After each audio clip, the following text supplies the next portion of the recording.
This week your chicken is rubbery.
a dart, he gives me the dart, and I grab him throw it. And the dart will bounce off the balloon and stick the carny guy in the back of the neck. He's like, you missed, son, you want to try again? I'm like, no, but I feel like a winner. But I don't have a Def Leppard mirror.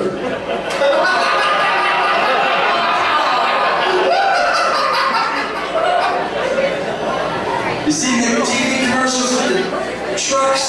They got the big manly voice like Bob Seger for Chevy Truck, Dennis Lear for Ford, Sam Elliott's sweet voice for Dodge Ram. Imagine one of those guys narrating me having sex, like Sam Elliott. Daddy's already doing it.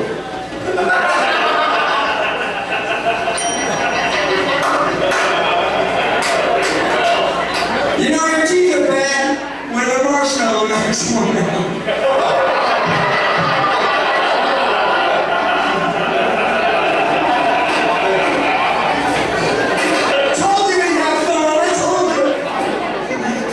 I used to watch Oprah.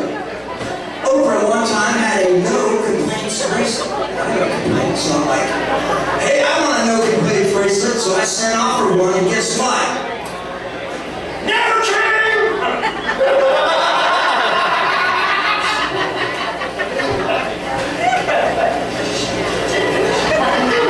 People say it costs too much to go out at night.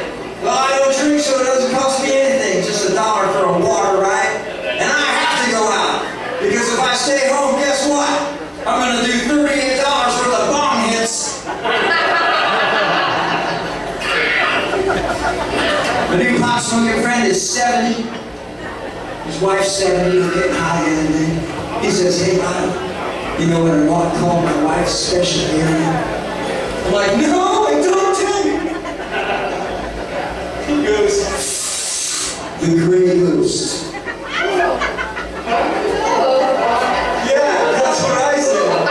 He goes, oh yeah, it only comes around a couple times a year. Ooh, what's that?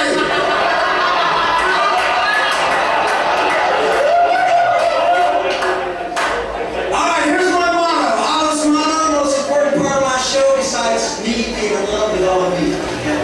Here's my motto. Be nice to as many people as you can, as often as you can. It's absolutely free. I'll be nice to you, and you be nice to me. And just like tag, we'll start tonight, and tomorrow will be a better world.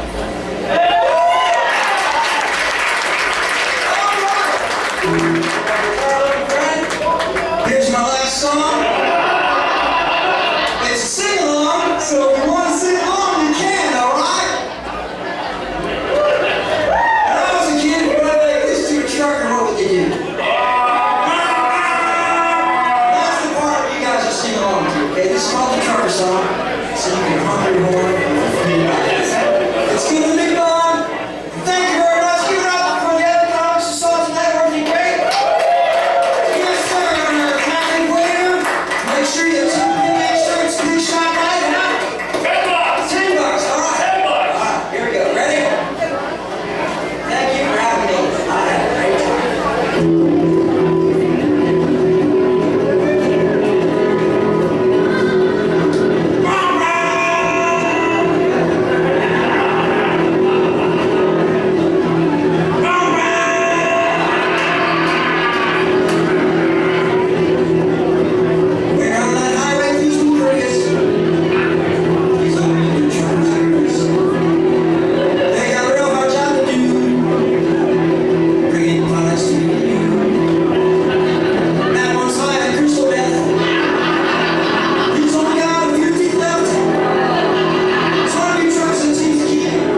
So this is just a really, really weird night tonight, and this is kind of true of the Funhouse all the time. There's always some sort of something, some sort of occasion, some sort of celebration. Tonight is actually the 13th anniversary of Otto's Funhouse. Tonight's 13th anniversary show.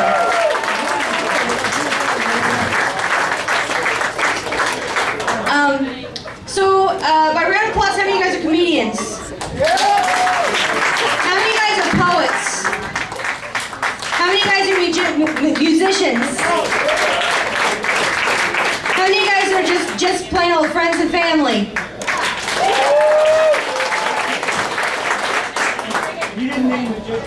Magicians. Any magicians in the house? All right, one magician. We'll forgive you. I think that the diversity of the people here really speaks to how special Otto was and how accepting he was of everybody. And his personality bled over into this show, which is why I think it runs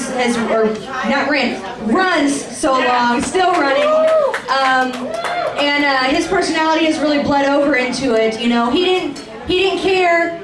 He never judged anybody for what they did. What you did was what you did. And anybody who came got equal treatment, got 10 minutes up on stage. And, you know, treating everybody the same like that was something that Otto was really good at. It didn't matter if you sounded like you were tuning a cat. You were allowed to have your 10 minutes, and he never judged you for you trying to pursue the art that you wanted to pursue.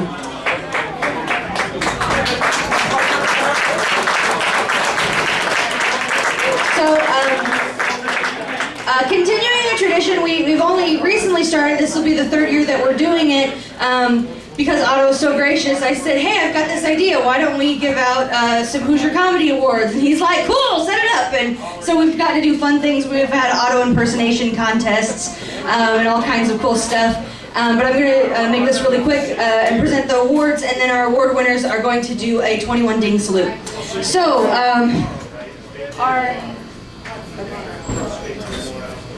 our first award, for the past 2 years, has been called the Happening Host Award, and it is now going to be called the Otto Award.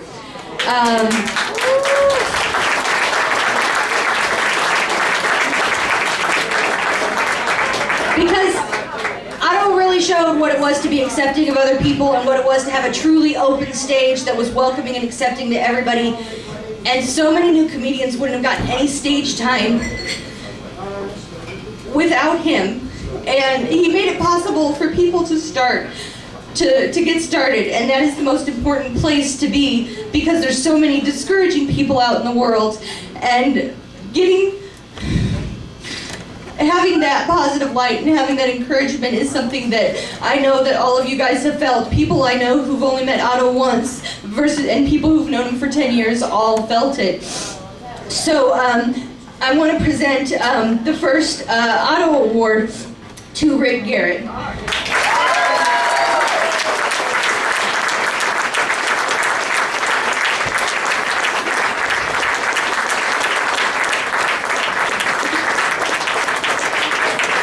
And everybody who gets an award tonight gets a guest card, and they actually get their own bell. You can stand by the bell if you want to stand by the bell. Oh, that's okay. Oh, don't fall. Stand by your bell.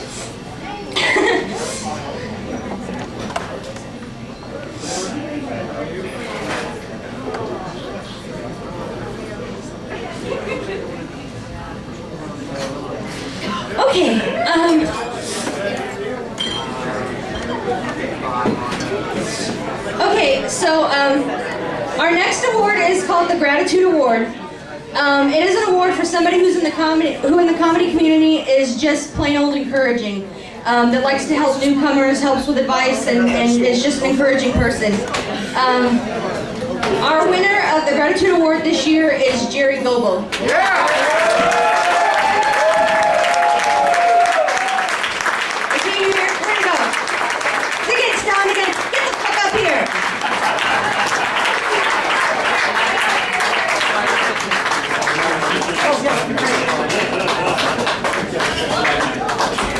And actually, and this actually speaks to Jerry's personality perfectly. He's such a gracious person that he actually is insisting upon giving his gas card to Dave for creating this space for us. And the silent partner in Otto's Funhouse.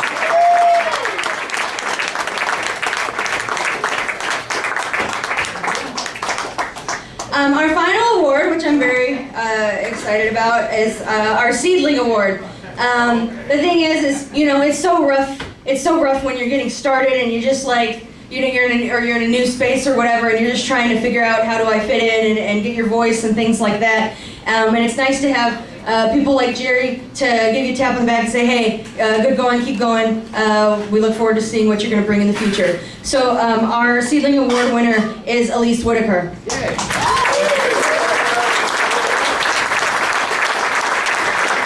Is she smoking again? Please get her.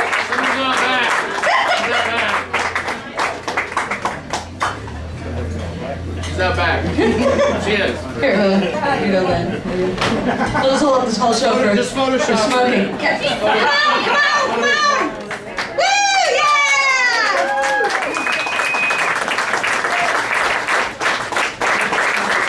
She keeps smoking, she won't be able to trot up here that fast, so. Okay, so, what we're gonna do now, oh dear, there's a big old box of food behind you. Now let them by. All right, more food in the back. Okay. There's some photos still? Okay, you got a bit of photos. Okay, guys, if you could step up to your bells. The bells have the name of the awards too. You can take those home at the end of the night. Please step up to your bells. We're gonna do a 21 ding salute. There's 3 bells. 3 times 7 is 21 math channel. So, all right. So, I'm gonna do this a little military style, and so you'll know when to go. And then just give us your 7 dings. So, comedians present arms and fire. Just keep going. 7. Count to 7. Does anybody keep it down? I have no idea. Thank you guys!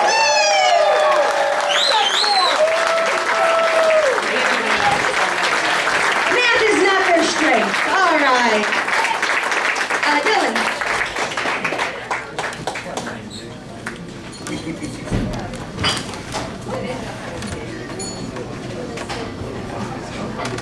All right. Here I am. All right, so now we got a couple of different things going on. We're gonna do some, I'm gonna do a song with Dylan, and then we're gonna do some Otto songs, and we're gonna have fun and share some positive molecules, okay? So, please forgive me for trying to sing. So we'll see how this goes. Okay. At the end of the night, I'll just start? Okay. I don't know music. I don't understand music. Okay. Shut up. Okay. Not so long ago, we can still remember how that music used to make us smile. He knew if he had his chance that he could make those people laugh, and maybe they'd be happy for a while. How he used to shake and shiver with every joke that he delivered. Then bad news on the doorstep. But could we get one more set? We all remember how we cried when we heard that our poor Otto died. But let us dry our tears tonight and say, Otto, goodbye. Otto, we hope to see you again, but until then, let's go back to the melody and sing some songs and tell jokes with our friends. And next month, let's do it again. Next month, let's do it again. Otto, we hope to see you again, but until then, let's Sing some songs and tell jokes with our friends. And next month, let's do it again.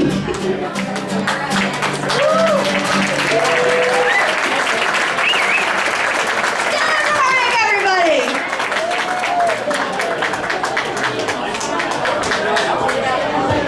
All right.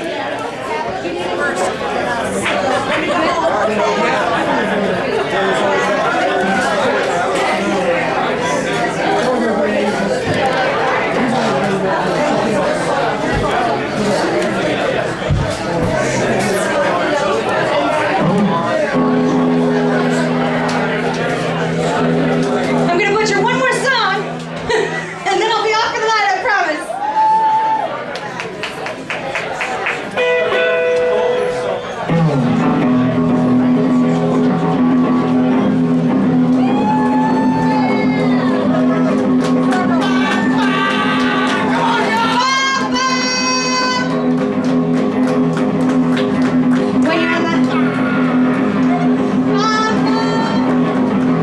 When you're on the highway, please be courteous.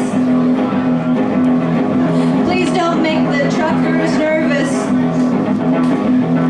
They have a real hard job to do, bringing products to me and you. That one's high on crystal meth. He's only got a few teeth left. Wanna be a trucker since he was a kid. Now he's right behind you with some flammable liquid.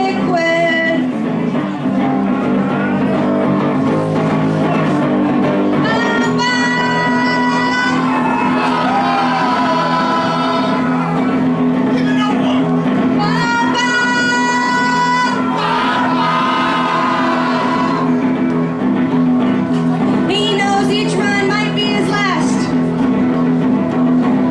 See some crazy stuff driving past.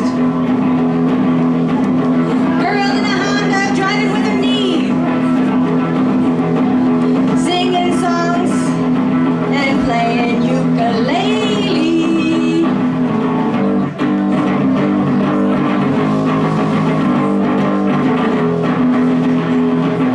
Bum, bum.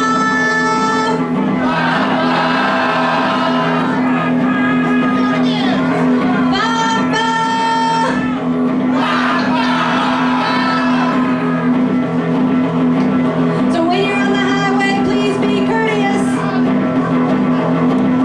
Please don't make the truckers nervous. Try to keep it safe every night, every day. In the best country of all, the USA. Bum, bum.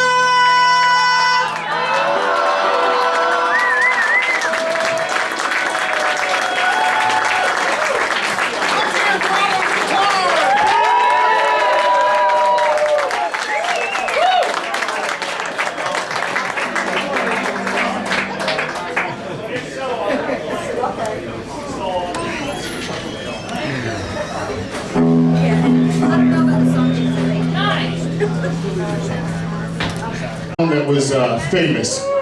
So saw his name in the paper, and I couldn't believe that I actually saw the guy whose name was in the paper. This is one of my favorite songs. It is.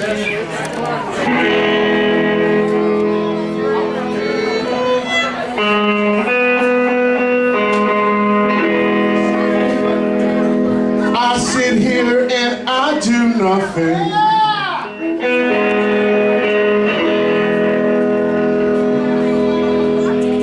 Maybe someday I'll be something. Sitting here gets me nowhere.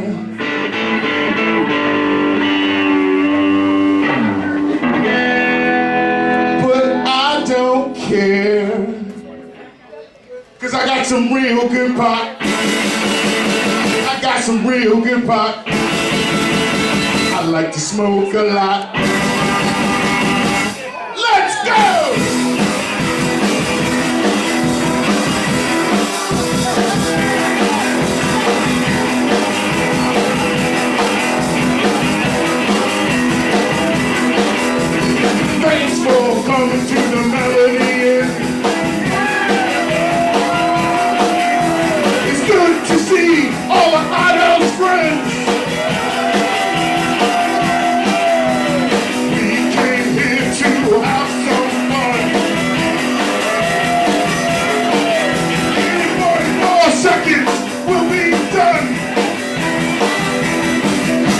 we'll smoke some pot. And then we'll smoke some pot out in the parking lot.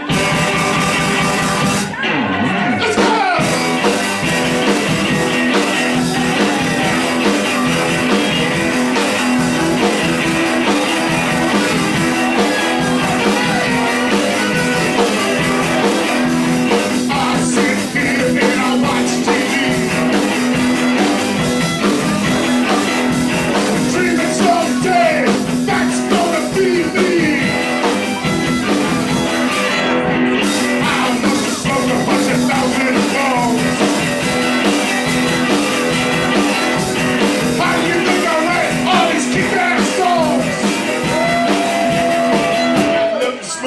Pot. I got some real good pot. I like to smoke a lot.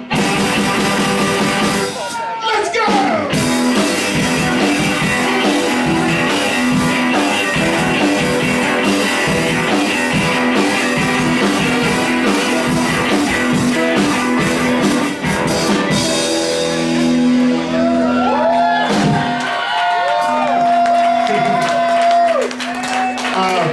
I'll be out back if anybody's looking for me.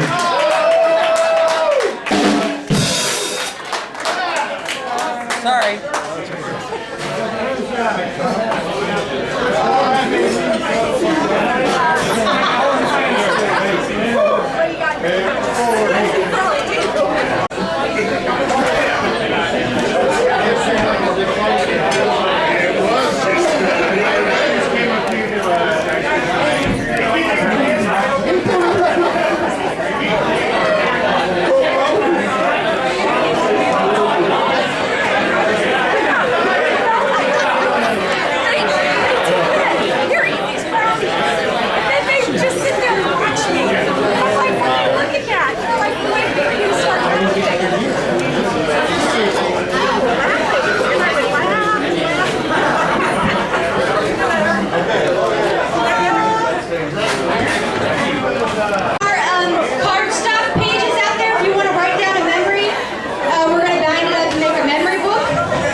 I'm going to play a song I wrote about Otto, and then I'm going to play one of my other original songs that's a happy song, like a positive song like Otto would maybe do. So I hope you like it.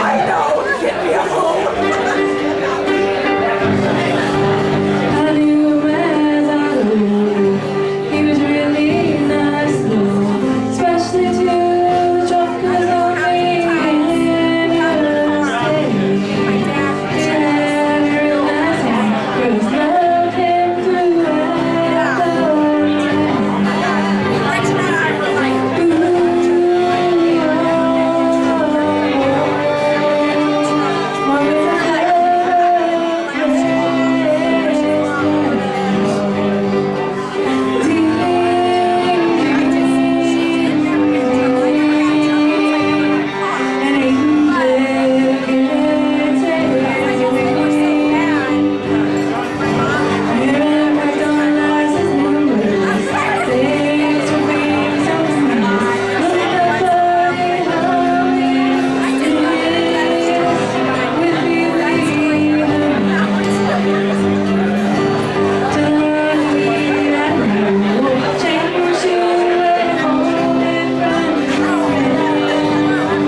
in, and her name is Jeanette.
friend Jareski and I were asked by Otto to host the show for him, and we were given specific directions to make sure Man Super got his time.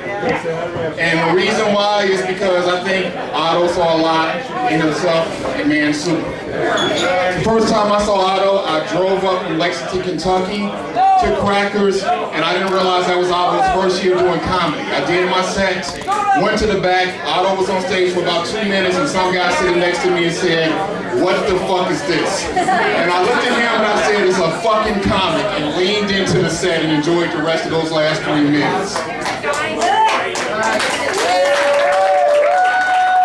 So, Man Super, whoever takes this room after tonight, there are specific directions from Otto. Man Super always gets his time.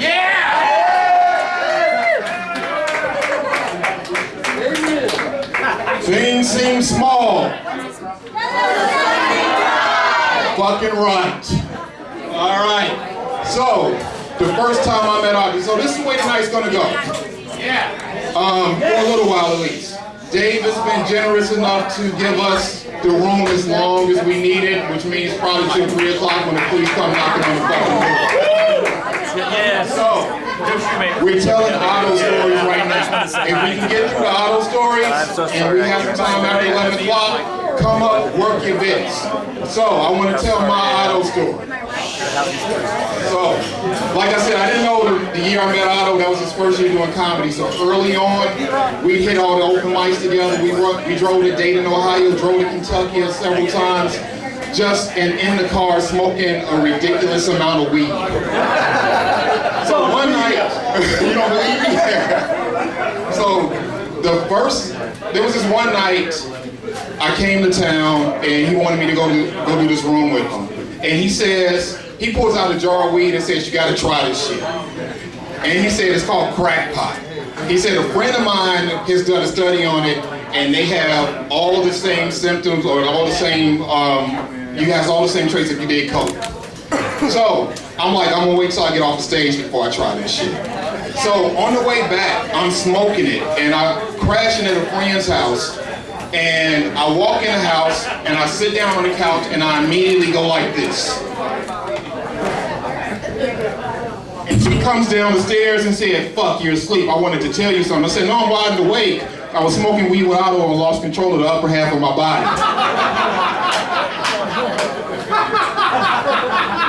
There might be a couple more Otto stories. So, what we're gonna do right now, if you have some Otto stories, we still have the sign-up sheet. I'm gonna walk around with it. We're gonna do the first 10 comics. So what we're gonna do, I'm not hopping back on stage. What we're gonna do is when you're done telling your story, ding the bell, okay? And the next comic comes up. So I'm gonna go with the first 3. Edie J is first. Johnny Kraft, Sean Shank, and then Ian Montgomery to the 4, and then I'm gonna rustle up the other ones. If you want to tell an Otto story, feel free to come up, sign the sheet, and let's get everything going. And also Jerry Goebel is gonna be up at 11 o'clock to do something special. So in 10 comics, I will see you guys again. So it's Edie J here. You ready? All right, ladies and gentlemen, Edie J. Hey, what's up? It's Eddie James. I didn't want to go first, but I'm a comic, so it's like stage time? Yeah, okay. So, I actually rang Otto's bell one time up here, and I thought his fucking head was gonna explode. He did not like it at all. He just whipped around, and I was like, "I got you, fucker." It's fun. So we're doing a show in Anderson, at the theater in Anderson. There's only one. And I'm not on the show, but Otto's on the show, and I'm just helping him out backstage. It's all over, and I'm like, "Hey Otto, you got any pot?" He's like, "Yeah, let's go smoke a bowl." I was like, "Yeah, let's go do that." So we go out in his car, and he's parked on, like, we had to walk through the entire complex. He's parked like in like the corner behind a dumpster, like in a cut where nobody can see. So we're 2 dark figures in a car smoking weed. Parking lot, street, sidewalk, and then buildings, right? We see these 2 girls walking from this way and then around the corner, and then they come back around and go this way again. And we're like, what the fuck are those 2 doing? and then they come in here, and then they stop. And then the big one goes down the alley for about 90 seconds or 2 minutes, and then she comes out and they scuttle off in whatever opposite direction. I was like, that big bitch just took a shit in that. She just took a dump in that alley, Otto, and he's like, I don't know. I was like, she took a dump in that. So, come on. He's like, you might be right. And I was like, I'll be right back.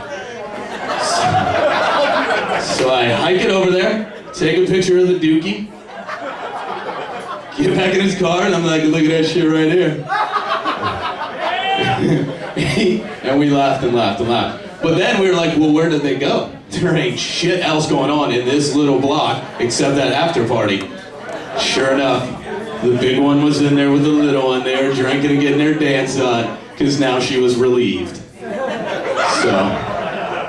So that, it's not an Otto story, but it is my Otto story. So there you go. Love you, man. Take it easy. Sean Shank is next. My name's Johnny. My name's not Sean. I started doing stand-up with Otto. The first time that I ever did stand-up was with Otto. And I probably did about 1 million shows with him. And his motto was always be as nice to as many people as you can, as often as you can. And one day we were driving to, and this is how you knew you made it as a local comic, was when Otto booked a diner in Corydon and asked you to be his opening act. You're like, well, yeah, so, you know, just like probably every other Otto story, we're just blasting weed the whole way there, sitting in the passenger seat of his car that I don't know if it had a cushion, like a cover on it, or if that was just like 16 layers of dog hair. But, yeah, there, thank you. We were just blasting weed the whole time, and I was like, Otto, I know you're all, you know, be nice all the time, but do you ever get mad? Like, do you ever get pissed off? Do you ever get angry at anything? And he was like, oh, you know, sometimes it happens. Sometimes. And I was like, what is that like? He's like, well, when you see it, you'll know. And it's not pretty. And I got to see it once, because me and Otto were working the same club probably every Tuesday, something like that. And the guy didn't pay us for like 2 weeks straight. So we show up on the third week like, I'm getting my damn money. And I see Otto like lurking around the back of the club, and I'm like, Otto, what the fuck you doing back here, man? He goes, looking for the exit that, I'm not gonna say the dude's name, but he's like, that he sneaks out of every week without paying us our fucking money. And I'm like, all right, right on. And I was like, you doing all right? He's like, I'm fucking pissed. I'm like, doesn't sound pissed, but all right. And we waited there, and I had to see it. And you ever seen that scene from Back to the Future when George McFly stops the guys from like raping his wife? He's like, hey, buddy. That's kind of like what Otto did. The guy walked out of the club and he goes, hey, fucker! You owe us for the last 2 weeks. Pay up, dude. That's you mad? That's Otto mad. Like, pay up, man. Like, that's not mad. That's how you know that's the nicest guy you'll ever meet. And I really feel like it was a privilege, and I'm a better person to have known Otto. So, thanks everybody for doing this.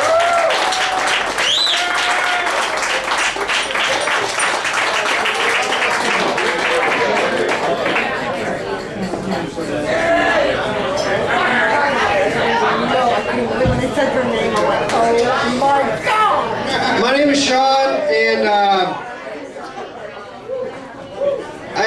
I knew Otto for a very, very long time. And the very first time I ever met Otto was actually here in this very room. And I remember the first time I saw him and he was on stage, I thought, who the hell is this weird son of a bitch? But then, he did that line about who dipped Otto twice in the sexy butter, and I laughed so hard I nearly pissed my pants. And that's just how Otto was. Like, at first when you meet him, you're like, what the fuck? But then it takes 2 seconds and you love the guy. And you always love the guy. And Otto's one of those people that I think we can all agree, he was put on this planet to teach us how to live and how to be to other people.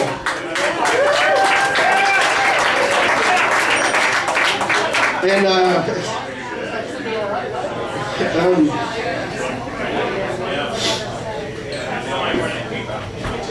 fuck. Bombing on the stage again.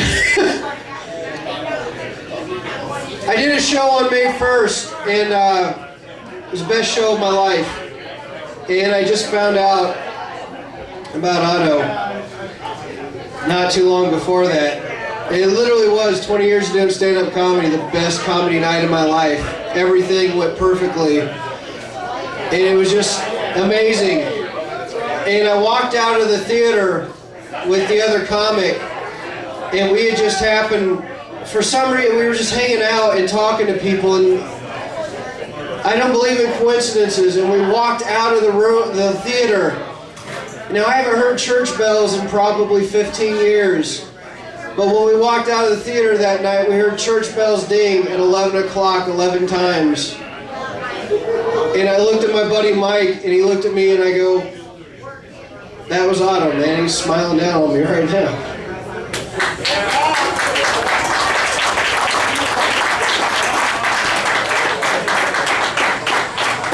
He loved comedy, he loved everybody, and we loved him. He's probably one of the greatest dudes I've known. So, next up is my very good friend, Ian Montgomery. Thank you.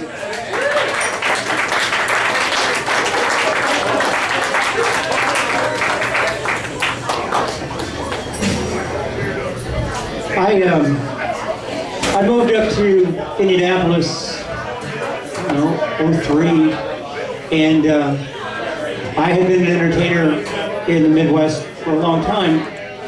I didn't know anybody up here in this neck of the woods. Otto was the first entertainer that I met right here at the Melody. Now, I do stand up. I do music, and I do magic, and I'm probably the only one in our crew that does all of those. And Otto was always trying to categorize me, and he just settled on weird and different. More than that, doing a lot of shows here at the Melody, the other comedians for a long time thought that I was an undercover police officer. Right? Yeah, I don't know. Yeah, because I don't imbibe, and I don't drink when I'm working, and I don't smoke cigarettes, and I don't smoke anything else, and for a long time, they were, oh, this is great, you're funny, we're gonna go away now, why don't you kind of watch the door for us? Stay over there. Finally, standing back there by the pool table one night, and Otto said, no, he's cool, he's not a narc, it's okay. After that, I became accepted. I could hang out with the big kids. My eyes could get red and I could still drive. It was good. I'm going to tell you the story about one of Otto's jokes. It's one of his best jokes. It always gets a big laugh every time he ever told it. And I'm going to tell you the story that he told me. I used to MC the show up at the Avalon on 82nd Street for a long time. And Otto would come up there and do that stage. Always happy to have him up there, obviously. And one night, the band that was going to be following the comedy set came in from Chicago, and they were kind of quietly getting their stuff into the room. And Otto grabbed me and he said, Ian, come here. And I walked over and he said, I just asked the drummer from the band. He said, we were sitting there and this beautiful girl walked by, and I said to him, hey, you know what I like better than ass? Nothing.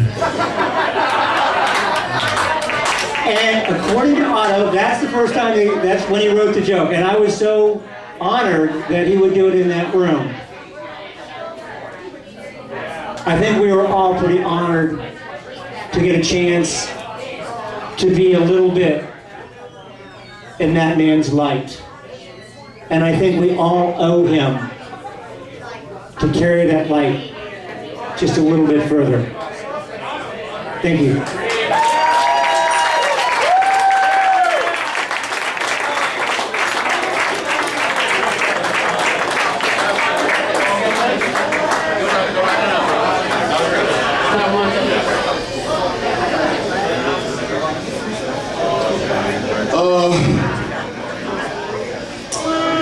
My name is Tom Williams, and I'm a comedian from Indianapolis. I've known Otto almost my whole entire stand-up career. It's been almost 6 years.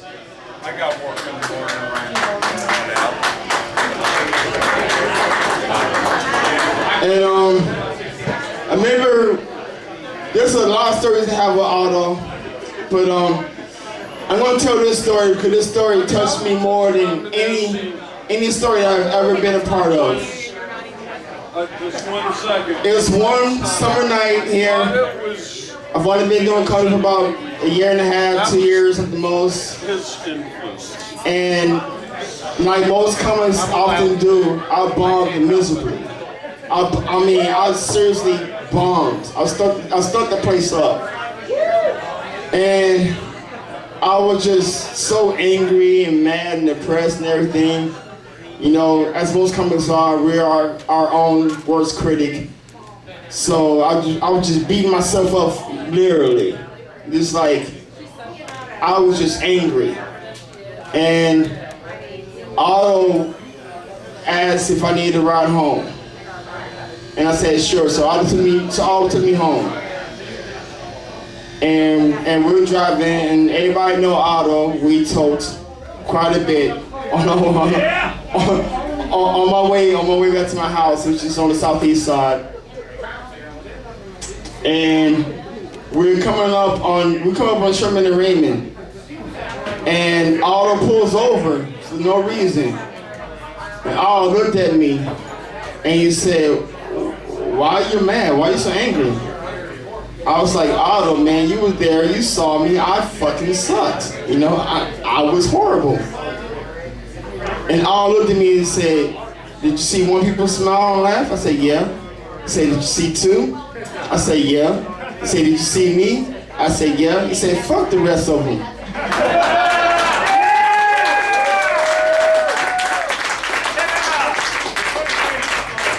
And that was Otto to the T. Otto didn't care about the audience, he cared about his friends. He cared about the people that he helped nurture, you know. There were so many people that I started out comedy with, that didn't owe anything to Otto. Otto was the only person that allowed us to be ourselves. We weren't censored. We didn't have to say a certain set at a comedy club. We came to Otto's Fun House, that's exactly what the fuck you had. You had fucking fun. And you were proud to come here. Because you knew that this will make you a better person. This will make you a better comic. It will teach you to have tough skin to say, fuck the rest of them, like Otto told me.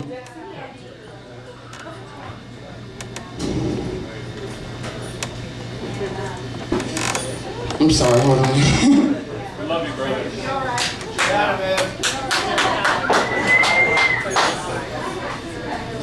Otto was more than a friend to me. Otto was my mentor. He was like my second father. And I miss him so much. And I know if he was here right now, he'd be so damn proud that he had all of us show up in here tonight for his honor.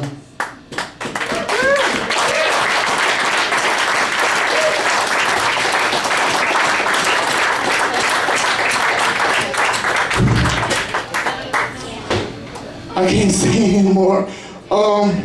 Thank you, Otto. Thank you for what you did for us. You will never, ever, ever be forgotten. You will always be loved. Thank you.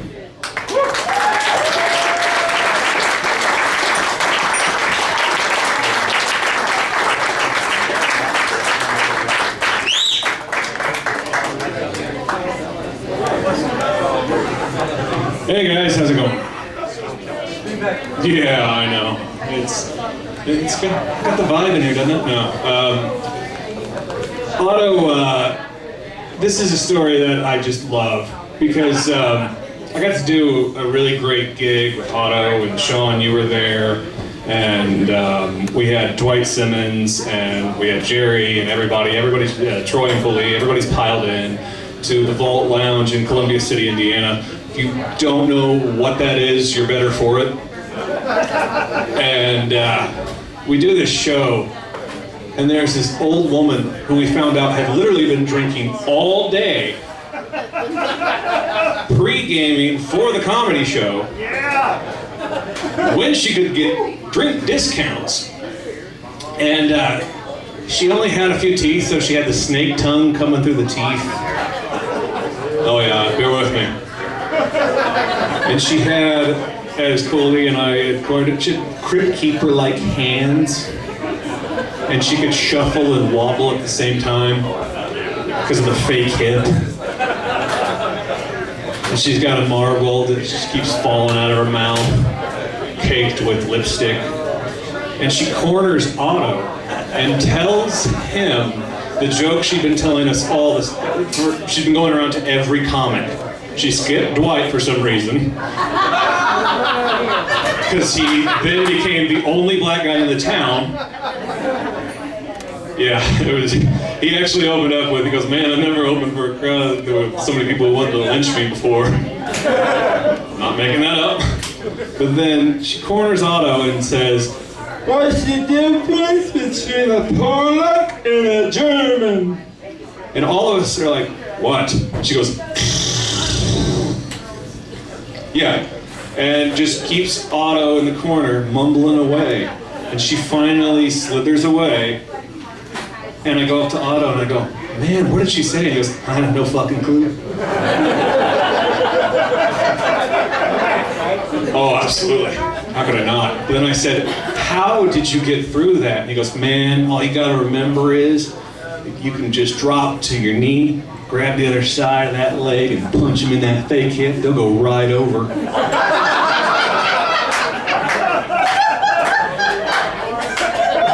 So that's my Otto story. Otto, we love you. Thank God. Sancha.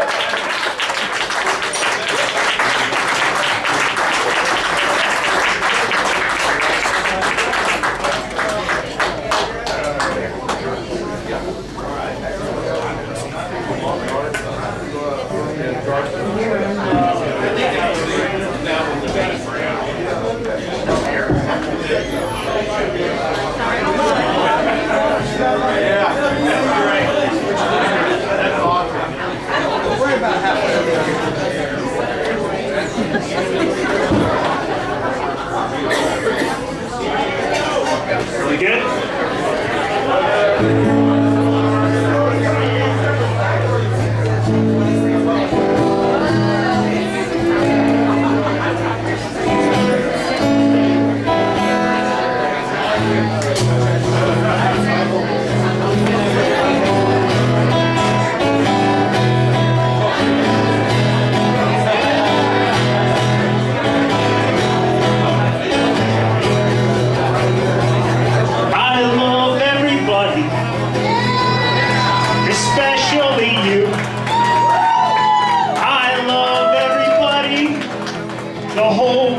Try it too. Shouldn't matter where you're from, what you do. I love everybody. Why not try it too?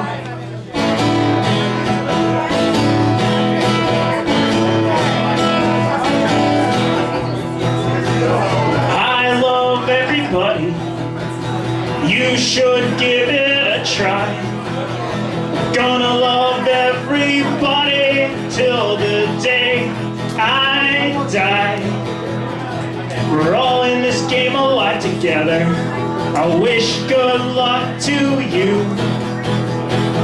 I love everybody, especially you.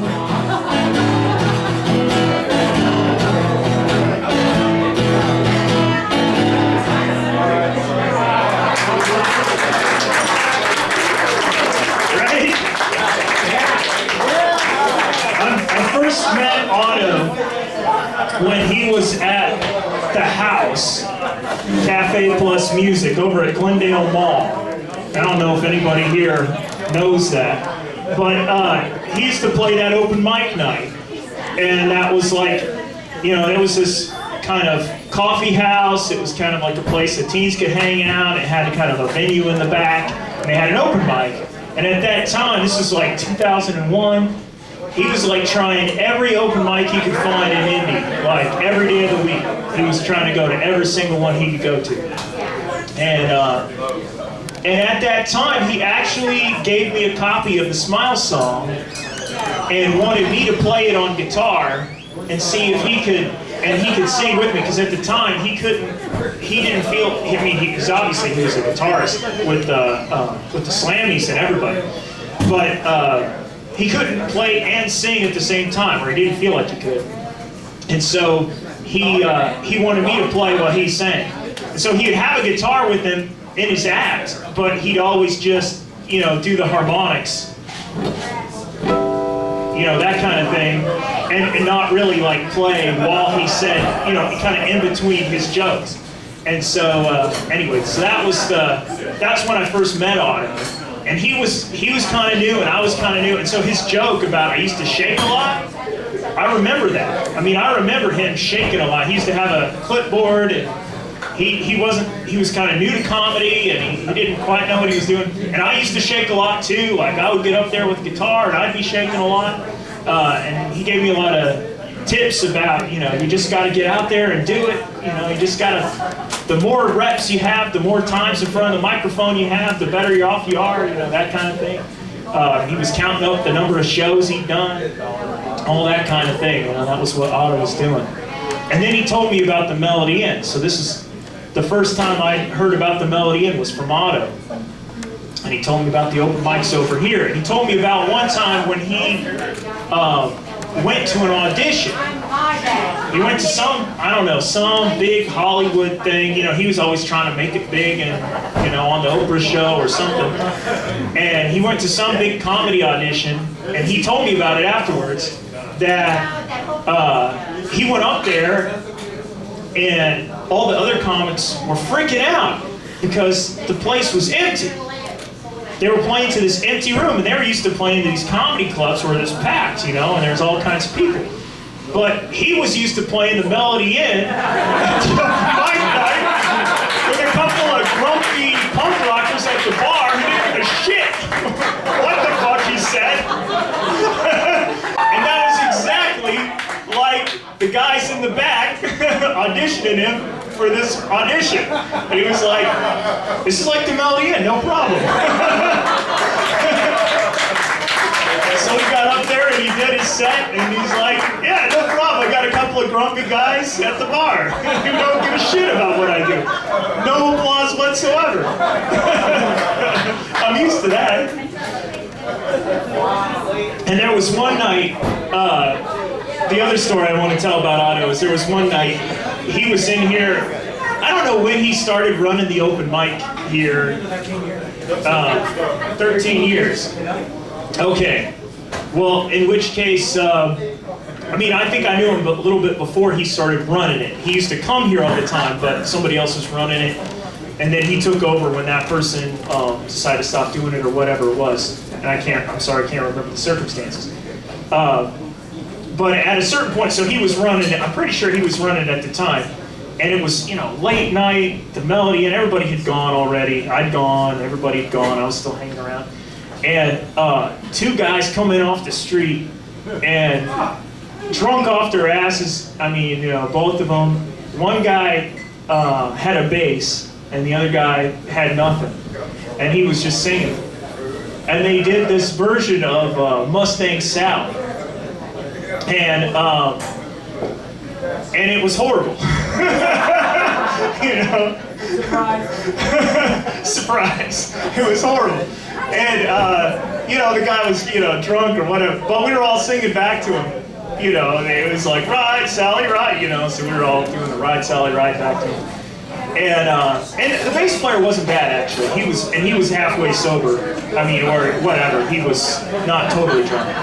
The other guy was totally drunk. And so later at the bar, he's like, "Oh, I'm sorry, man. I'm sorry. We just kind of ruined your open mic or whatever." And he's like, "No," Otto was like, "No, that was great. That was the first sing-along the Melodians ever seen. We were all singing back to you." And then of course we made fun of the guy who was like totally started spouting out nonsense, drunk at the bar.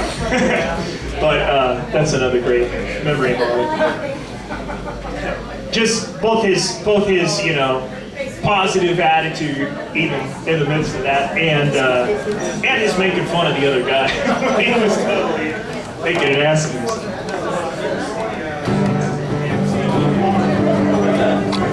Selling tickets to my funeral. It's a guaranteed event.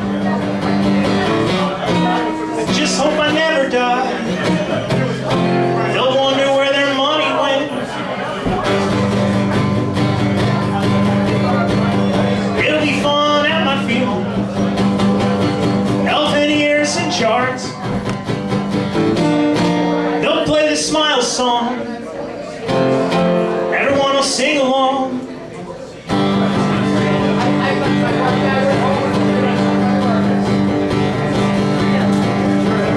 Picking out a coffin, plain white outside. And at my funeral, my friends will paint it real cool.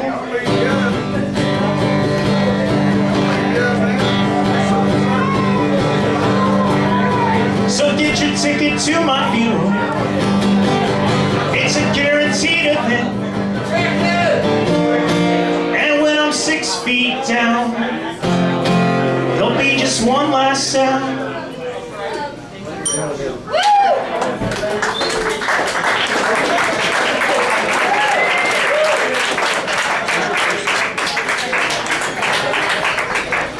I want to do the Smile song one more time. They already did it one time, and that was great. It was lovely. I loved everybody doing that. But let's do it another time. I mean, this was Otto's main thing. He did it every single show he ever did. And I heard it lots of different times here at the Melody Inn, or at Locals Only, or different places in the house. At one point in time, Otto gave me, well, maybe I already said this, gave me a copy of this song and wanted me to play it. So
that's it. My smile inches from my brain.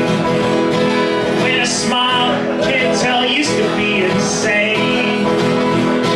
My smile goes on endlessly. My smile someday save me. If you ever see someone with a frown, turn it upside down.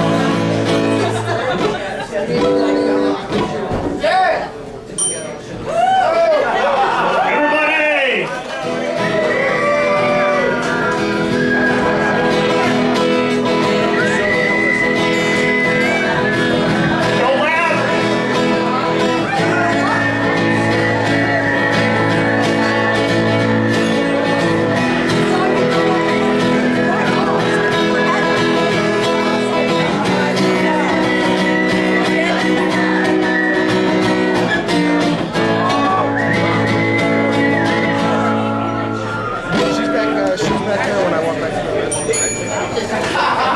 My smile is 2 feet from my heart.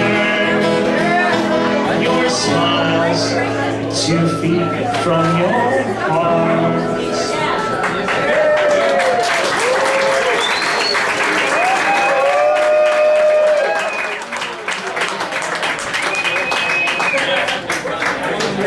I know somebody else might do this song tonight too, but I don't know, I gotta do it. It's just a trucker song. Hey, what if we do all the songs twice, 2 or 3 times? We always give the musicians a few times, and a few minutes longer anyway.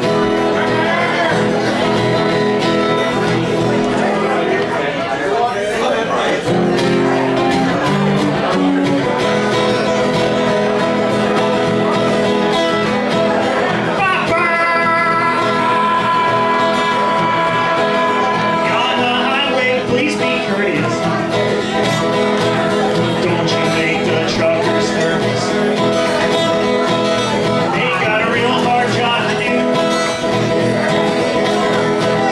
Bringing products to me and you. That one time crystal meth has only got a few teeth left. Wanted to be a trucker since he was a kid. Right behind him with some flammable liquid.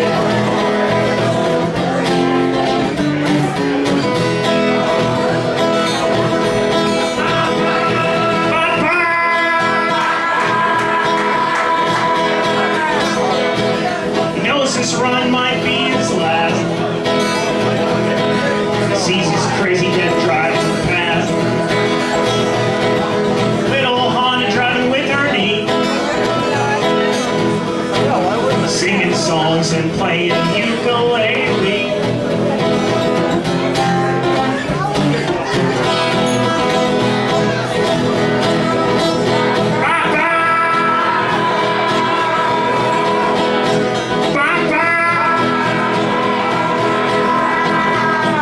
So out on the highway, please be courteous. Please don't make those truckers nervous. Try to keep it safe every night, every day. In the best country of all, the USA.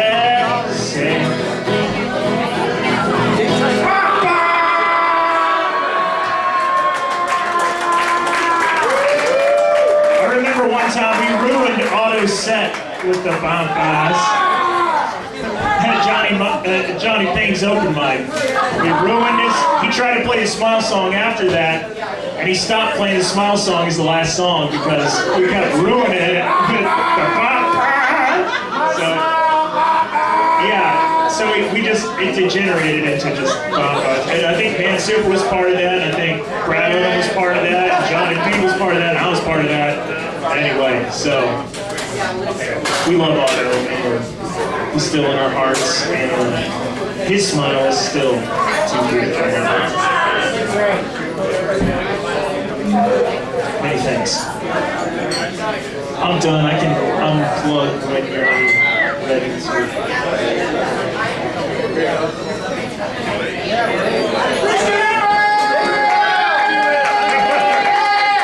Thanks to go by Christian Nicky back there.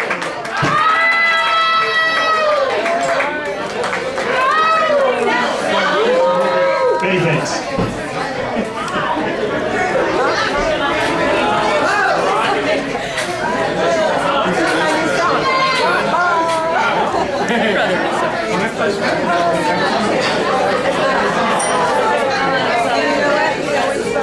All right.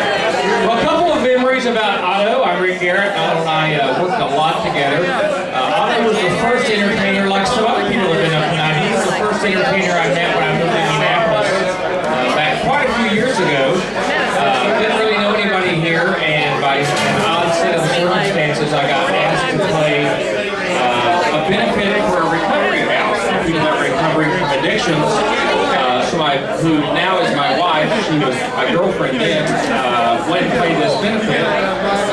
Went and sat down in the room, didn't know anybody, and this weird guy started the show, and I thought, who in the world is this? And by about the second joke, he absolutely had me under his spell.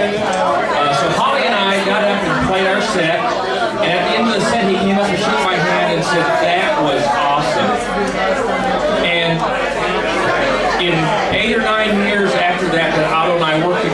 worked together quite a bit. I don't think I ever stepped off the stage when he did not shake my hand and say, that was awesome.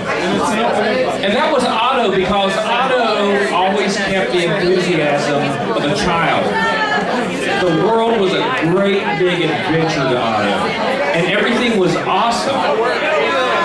And it was just an incredible experience to be around here. We talked about positive molecules, and I think they really did rub off on a lot of us. The other thing that I remember about Otto is that, or one of the other things, is that I never saw him treat another human being unkind. He was kind to everybody. And even when people were not kind to him, he was still kind to them. And that was a great example to me.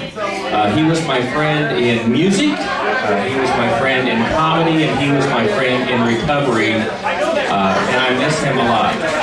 And there's one real personal thing that I kind of want to share about him.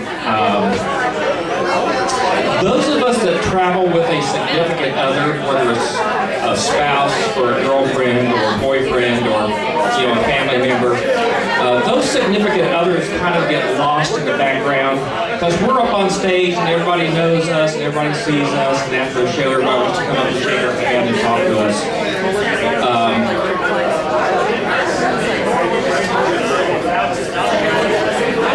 It meant so much to me because my wife and I traveled together that he was always kind to my wife. And he always did his part to make sure that she felt welcome wherever we were at. And that's just the kind of guy that Otto was.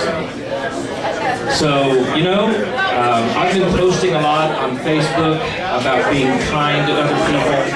And that's because with Otto's passing so fresh in my mind, I want to find a way to kind of honor his memory and see part of him live on through me. So if you want to see part of Otto live on, let me challenge you, be kind to one another.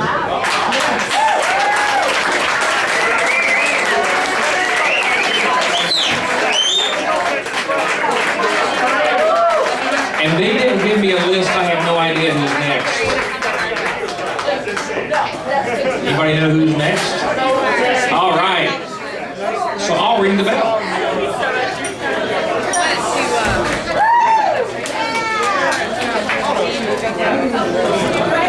So the next guy who's next is holding his dick right now in the bathroom. He went to go piss right now. Great timing. So, here he is, ladies and gentlemen. I hope he washed his hands. Keith Wray.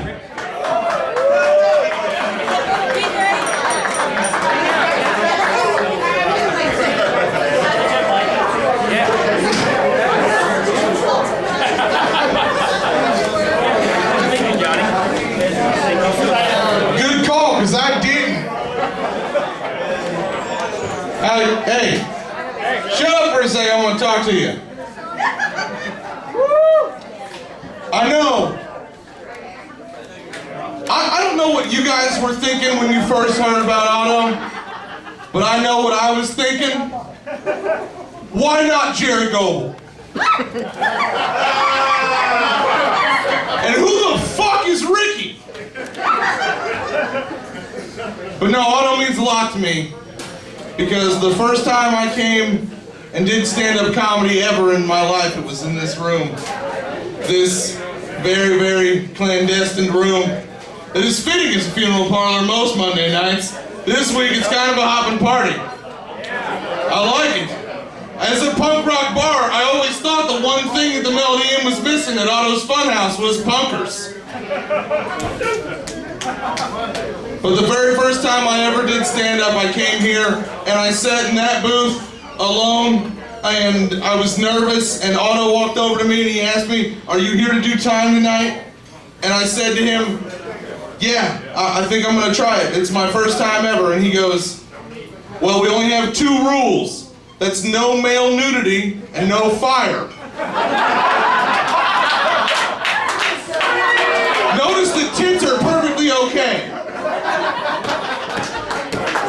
But I looked up at this beautiful man and I said to him, well, that really fucking kicks my goddamn closer right out the window, where I set my dick on fire. I've been planning it all week. That night was a very special night to me because not only did I make a dear friend in Otto, but also Dave, the man who keeps me drunk when I come here. Thank you, Dave. You all thank Dave right now. Thank Dave.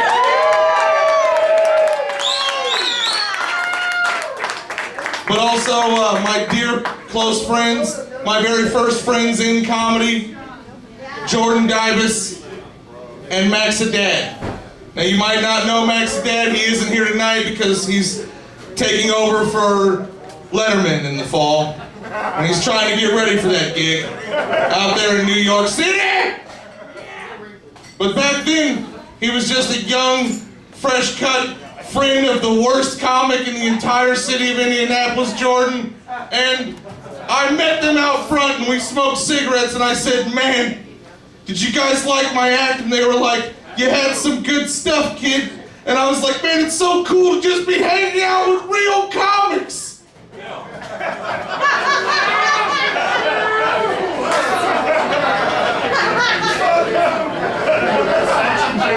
And this is the first joke I ever told on stage.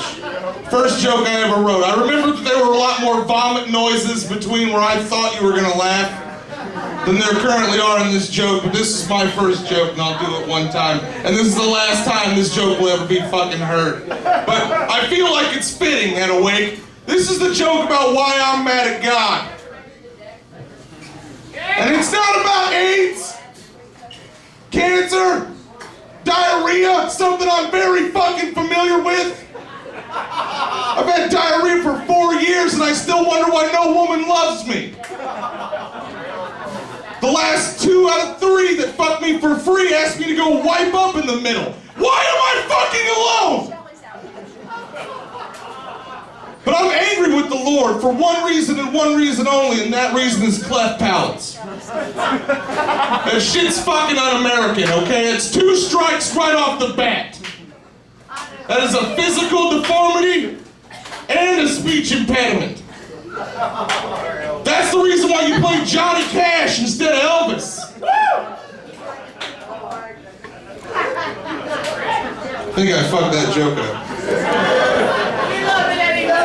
But I'm sad. I'm sad about cleft palates because it's 2 strikes right off the bat. How come less lip sounds like more tongue? You know what I mean? That'll be it for me. Thank you guys. I love you. Ding, ding, ding, ding, dong.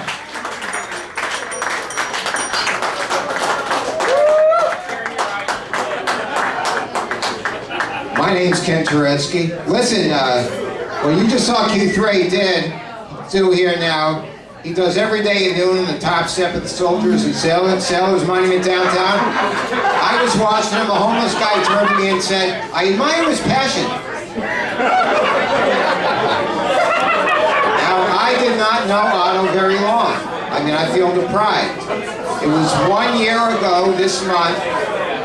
I had rolled into Terre Haute. I was looking for a welcoming place to perform.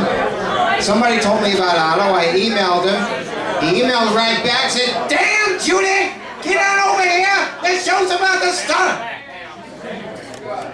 So I drove in, and I encountered this punk rock paradise, Melody Inn. Instantly I'm in love. And I walk in, and I see this angry black woman on stage. It was Miss Pat. Nobody's listening to my funny jokes. You know how hard I've worked at this? I have 7 jobs and I came here to entertain you. I'm gonna kick some butts and some heads. And Dave is ducking behind the bar. And Otto's sitting there serenely, surveying the scene. Then Otto, thank you, Miss Pat. She'll be famous very, very soon. I don't know how I know this now, but she's going to be a big hit. And then Otto says, the tumor's back, and I'm going, what kind of material is this? The tumor's back! Then he did a couple of crazy songs with that guitar. Then Eddie James got up, did 10 minutes on Otto's tumor. And Otto was beaming. He loved it. Then Otto had the tumor removed. Eddie had to retire and write a whole new act. Finally, 6 months later, Eddie's back in business. So anyway, I don't have my guitar because my guitar dried out. I came up from Texas. I wasn't used to the Terre Haute winters, and it was in a heated room, and I didn't have a guitar. I play songs. Otto says, "Well, you look trustworthy. You can play my Washburn." And so Otto let me play his Washburn very first time. There was the 12th anniversary of the Funhouse. Had a fantastic time. Afterward, we went outside and lingered while Otto told me about his tumor and his positive energy. And honestly, I felt that Otto was ascending the astral plane. But I found him fascinating and pretty amazing and talented and incredibly dirty. How did he get away with that stuff? It was because he was so lovable.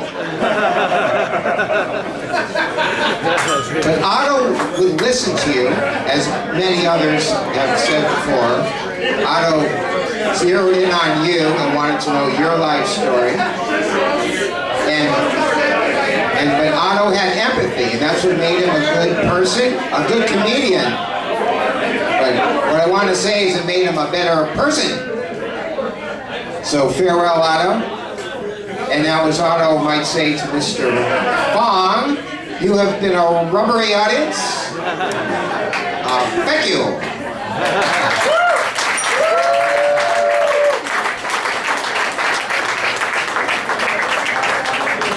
Picturesque.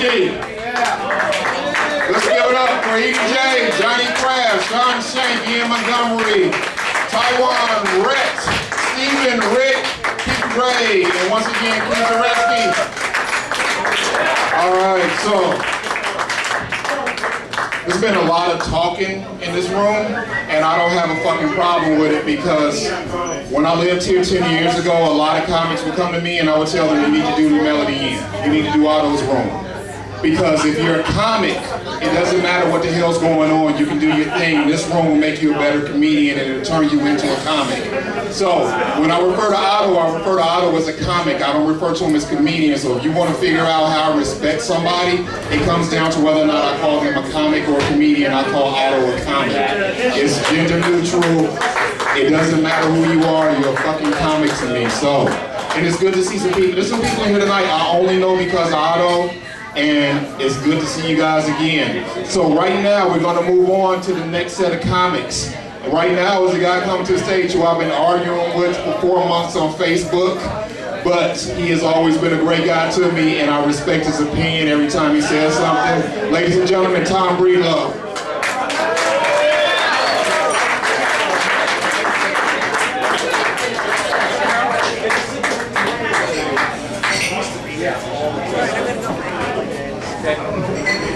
Man, it's been a long time since I've been on the mic here at Melody Inn, and the thing I learned is you gotta talk.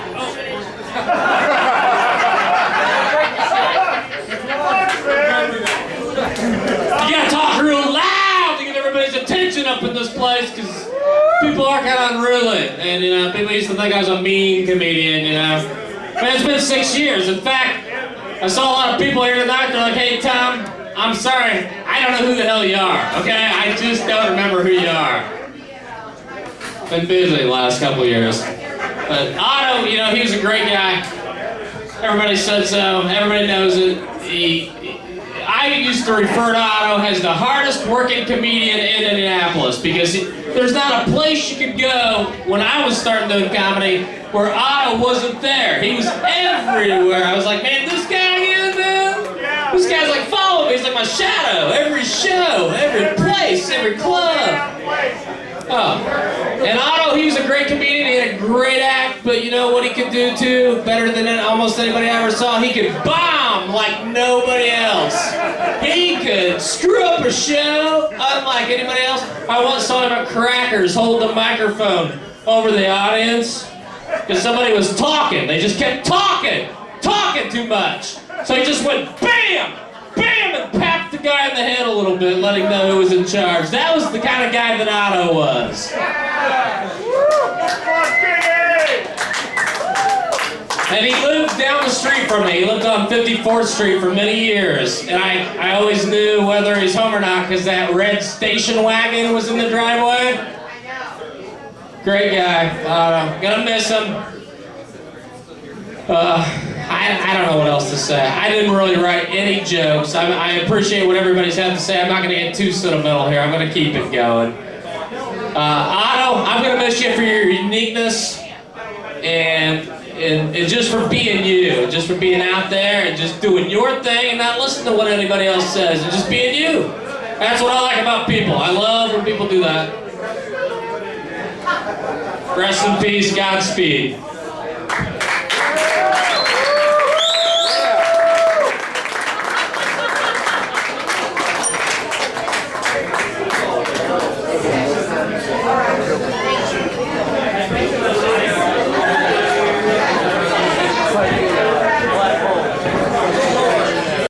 Yeah, what's happening? Okay, I know what's happening, but I'm saying what's happening though. What's happening?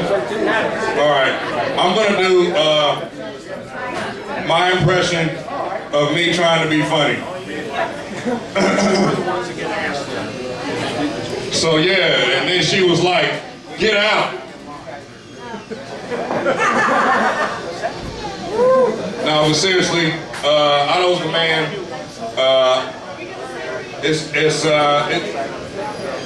It's amazing the mark that Otto puts on your brain and your mind without any effort. The first time I worked with him, I was in. He did a benefit in Crawfordsville for Neil Schneider, and I just sat there and admired his professionalism. Basically, how he handled himself, the way he had all his notes printed out and on that little stool. And I was just looking at that like, okay, I don't feel bad now when I have my little piece of paper when I first started and I stared down at it. You know, I didn't feel bad about it anymore. So that wasn't a joke, it's just an Otto memory. Another Otto memory I got, I was in the back seat of a car, and we were going to some little town. I have no idea where we were, that I would never go back to ever in my life, because I have no idea how to get there. But I know it's somewhere in Indiana, and I know that it's easy to hide Klans, hoods, anywhere there. So I'm never going back. But we were smoking a joint in the back seat.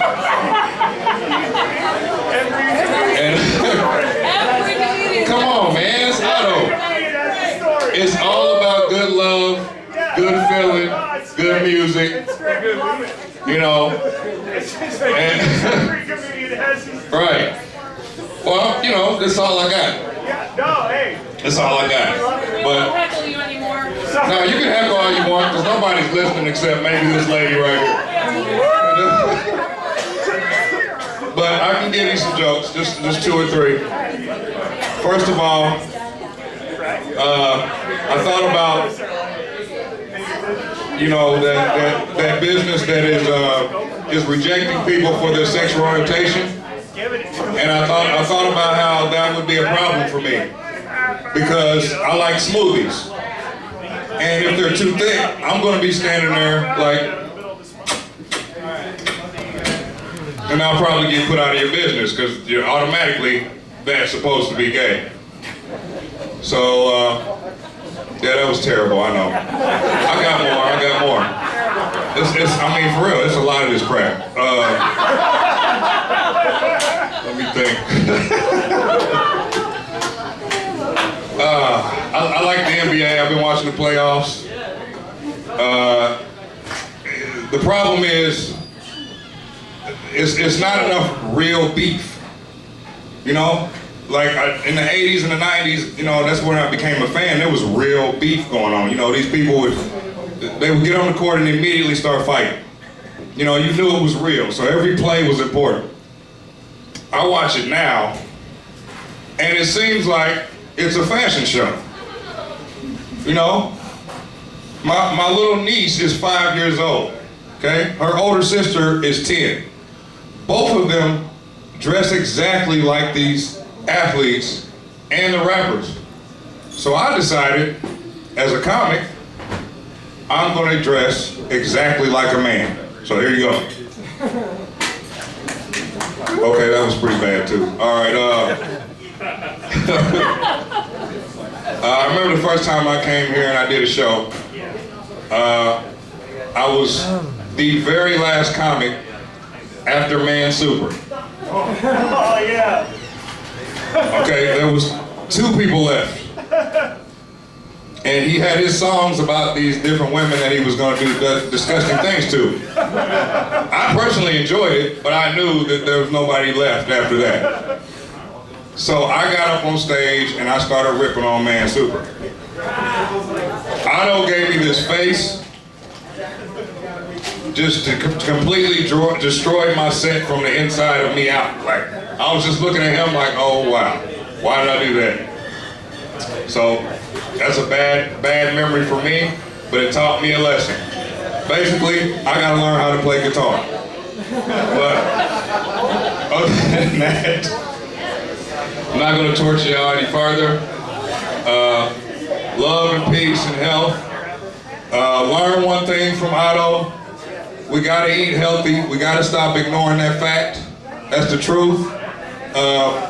My father and my older sister were diagnosed with celiac disease.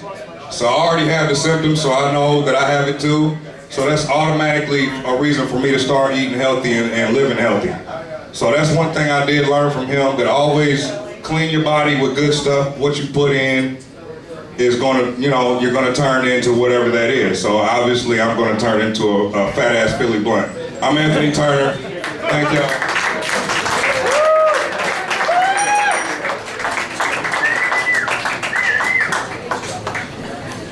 Scott Long.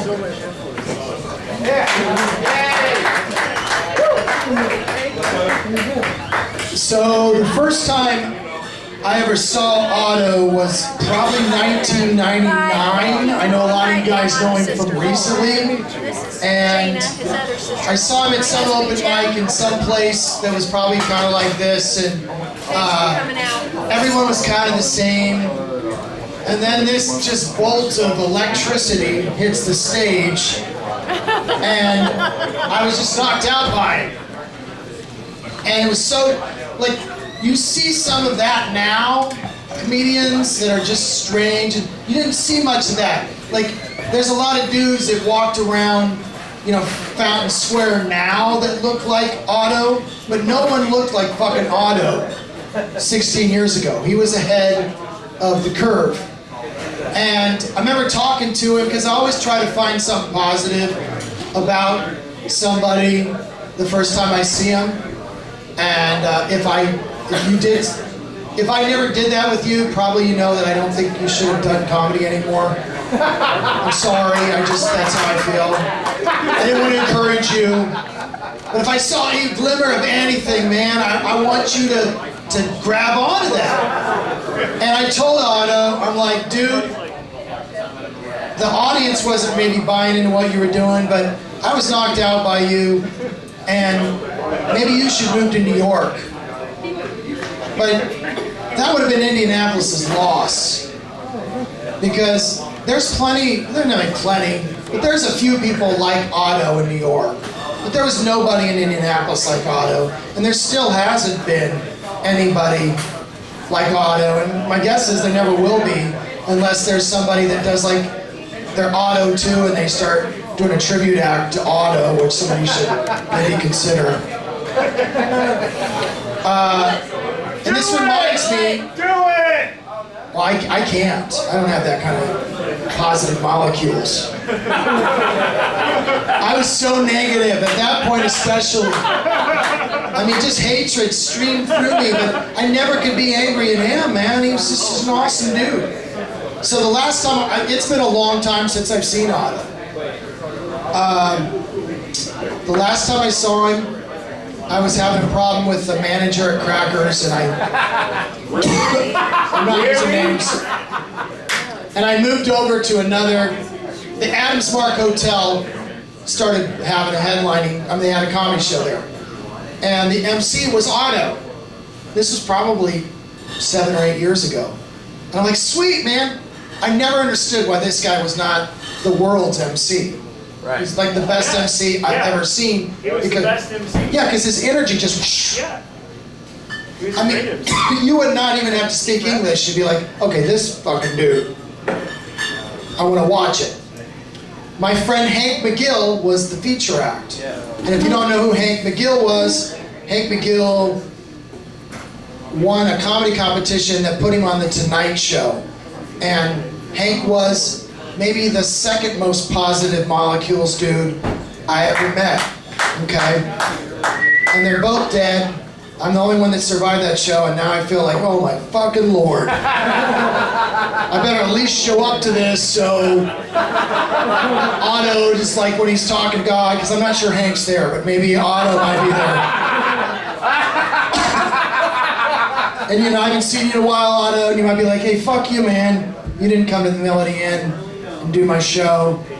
And now that I'm here and see the emptiness by the time I got up, I'm kind of maybe thinking that's probably was best for my own ego. Because this reminded me of probably my first 3 years of comedy where I would get put up last by this guy named Ty fucking Wilson, who's also dead. Oh, sweet. It goes in threes. I named 3 dead people. And then I actually started becoming successful at comedy, and then he would take credit for my success, even though he would put me up last or second to last. But the bitterness is gone, the positivity is Otto, and it makes me feel good. I saw some funny young comedians, and especially the ones that have been up recently, that like that dude that is like, I don't know, he's the Sam Kinison of Beach Grove. I don't know who that guy is. Yeah. Very funny, and he's full of himself. He's not paid attention to any other comedian since he's been on stage before or after. So he's got a chance. That's what I'm trying to say. Because that kind of ego will either make you have success or you'll die on a car crash in needles. So, there we go. He did hear it. I was giving you a tip. I like you. You're funny, and Max, I just spoke to 2 days ago. All right. Okay, so what I would say is, it took me a long time to get any of the positive molecules that Otto has. It took me life 6 years, 7 years ago to get there, and I'm still working on it. And maybe we evolved to a point where you can't be cooler than Otto, and it's just time to go to the next place. And that's what I'm gonna think of, because great dude. Thank you.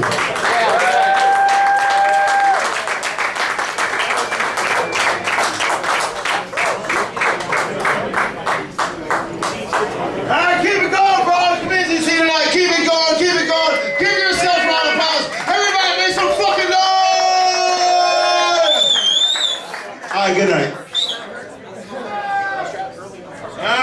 All right. This is cool. For those who don't know who the fuck I am, that's cool. Those who do know, they know I am notorious for taking up way too much time on the comedic mic. I have no comedy etiquette. So I ask you to turn your cell phones off right now, shut the fuck up, because I'm going to be up here just as long as a Pentecostal preacher saying I'll be done in 5 minutes. Which means 2 more hours. No, Otto was, I'm from the old school for those, I ain't me and Rick Garrett. God, who's the oldest working comedian in this room other than Rick Garrett? Name somebody, Jerry Goebel's 1,000. Alright, I started doing comedy when Arsenio Hall was on TV the first fucking time. That is a long time ago. I've opened for Ray Romano, Tommy Chong, Dio Hughley, Pauly Shore. I've actually smoked dope with Tommy Chong.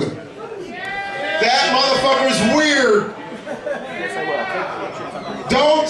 Who remembers Crackers when it was at Keystone to Crossing? There was a restaurant that had the best French fries in the world in the back of it called what? Yes, for you Hoosier historians.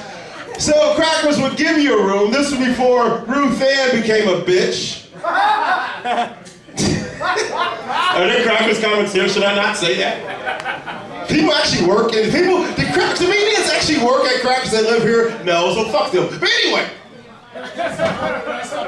Well, are you from Crackers? You heard me? Oh my God, I'm having a flashback. Security! Oh my God, Ruth Ann, please don't put that in your mouth. I'm having Crackers this week at Broad Ripple, so if you could make the show. I actually am. I normally would not, and I love you've not lied about anything, actually. And to look, by the way, I am super fucking happy that it's May and you can actually wear those white pants, so thank you very much. Did I say Crackers or Smackers? Because there was this club at Keystone called Smackers. Oh, fuck Crackers. Anyway. Hey, I'm in a band, man. My band's booked for the rest of the year. If I never work any comedic stage on this planet, I know I'm a funny motherfucker, and I'm always a sharp-dressed motherfucker in the room. But anyway. Hey, my band's all right. But Otto, when we were doing comedy back in the day where you had to walk to the comedy clubs, I was like, go uphill too, anyway. So, seriously though, man, Otto was, and I was just talking to his sister back in the back. I'm not sure who he confided in when this thing went down, but I felt really privileged with the night that Otto called me. And like a couple weeks after that, he just found out, and he called me and said, hey, and I'm the preacher's kid, by the way, which means that I can out-party all you motherfuckers. And he called me because he thought I could get a prayer through. And he thought I was just some shaman, and I'm a love guru because I'm on the board of directors with the First Church of Cannabis, and I smoke a lot of weed. So, was Bill Levine here? Did I just miss the Grand Poobah? Yeah. Damn, he's got some good weed too, and I fucking missed it. Fuck. Anyway, so Otto thought that I had some prayers and some magic. Jinx is in the house, so that's one of the best chefs in the world. And so I'm not a shaman, and the truth of the matter is, Otto had all the magic in the world. He was the guy.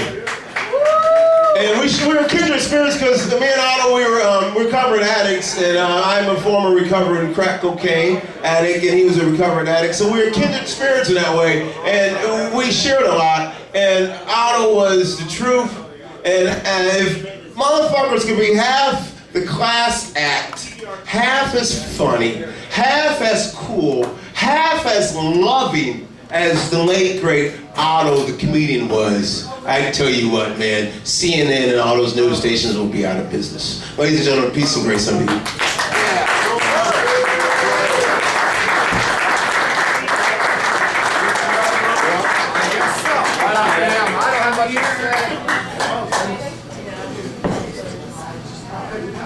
All right, that's a lot to follow right there. I didn't really prepare tonight. I didn't plan on talking tonight. But real fast, the first night I ever performed was Otto's first night on an open mic night many years ago. And since then, Otto and I and Jeanette, and I've done shows with Jerry. And, I haven't done shows in a long time. Last time I performed was a year and a half ago, and Otto was there. And a lot of my friends were there, and he said, well, why don't you headline tonight, since it's your friends? That's just how Otto was absolutely no ego whatsoever. Even though he was probably the most well-known comic in Indianapolis, other than he was the backbone of the Indianapolis Comedies team. That's all I got to say about that. Funny little Otto story, I put together my own shows, I used to put them around the state. We were at one venue, I won't name it. I could see Otto walking up, and I was in the foyer, and I could hear him under his breath goes, this place looks like a dump. And then as he walked in, he says, this place is fantastic! So and it turned into a fantastic show, even though 11 people came to the show. Am I too quiet? I'm sorry.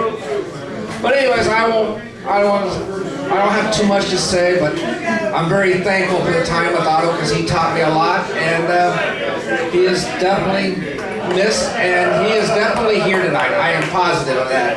So thank you all. Thank you, Otto. See you on the other side.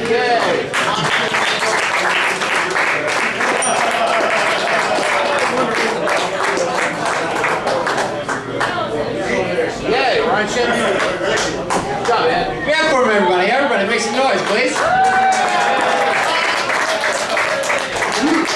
I didn't look at the list, so I don't know if somebody's coming after me or if I gotta do anything after that. Brent's coming up after me. Good, I got this. Hello, everybody. I gotta introduce myself real quick. My name is Ryan Shipley. Wearing the Otto hat. I'm happy to be here. I've never been in a fight in my life because, you know, nobody looks cool beating up Shaggy. I'm trying to work out though. You know, I went to Goodwill's Sporting Goods the other day. Not Goodwill's Sporting Goods, Dick's Sporting Goods. I was gonna buy some weights, but then I realized in order to purchase said weights, I had to be able to carry them to the register. All right. Thanks, buddy. I'm gonna get a haircut. I'm gonna let my younger sister cut my hair. The haircuts are gonna suck, but looking better when you still enough to use real scissors. All right, having fun. This is all about Otto, of course. I met Otto, of course. I knew him for a little while. I didn't know him as well as everybody else, maybe. And I'm a real shy dude, so, you know, I didn't talk to him too often. I said hello here and there, and high fives and hugs, and everything like that. First time I met him was at a high school. It was the third show I ever did. And, he said I was funny, and then he invited me out to the money, and then I came out to the money, and he said, who are you? And I told him my name, and he said, good, you're up first, buddy. And I was like, good. And when I get on stage every time, Otto always says he points you out to your time, and he says you got 10 minutes. And then after my 5 minutes on stage, I walked off, and he said, good try. But he was always nice. I always watched him, always saw how nice he was to everybody else, and how nice he was to me. He always tells me positive things, like he always told me I was funny, even though I felt like I'm not funny and stuff like that. He's a good dude, and I appreciate him a lot. And I always enjoyed the Otto motto. And I first enjoyed Otto when I heard the Trucker song. That was a really good time. It was good. And I knew that he liked dogs a lot, so whenever I came to Melody, I always told my dog jokes. Like I talked about how I got a dog because I want to scare away burglars. But then it turns out the dog I got is afraid of people wearing ski masks. Alright. We get a dog from a pound, what do you expect? Alright. Does that mean what time's up? Okay. People always judge my dog, you know? Don't judge a book by its cover, but my friends did this to my dog. They always assumed my dog was gay just because he barked with a lisp. They're like, I know my dog's gay because of muddy paw prints on his back. I really enjoyed that.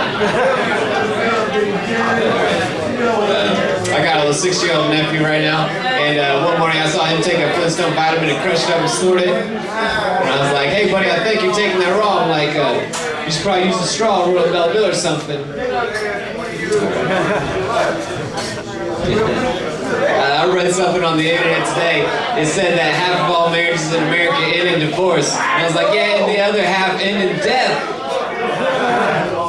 Alright. Save a friend, don't let him get married. Or just save half his shit. Bye, Jim Wiggers, love man. I'm having fun, I'm glad to be here. I like to go shopping. I'm doing my own shopping now. I don't live in my mother's house anymore. I gotta do my own shopping. I go grocery shopping. And I was buying peanut butter. And I decided no longer I was gonna buy crunchy peanut butter because I'm not gonna waste money on shit that I didn't finish making.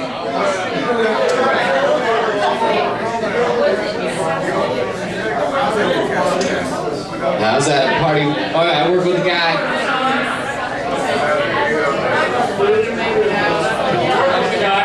Okay, somebody's listening, I'll see it. Alright, I work with a guy I like to call Greg the Atheist.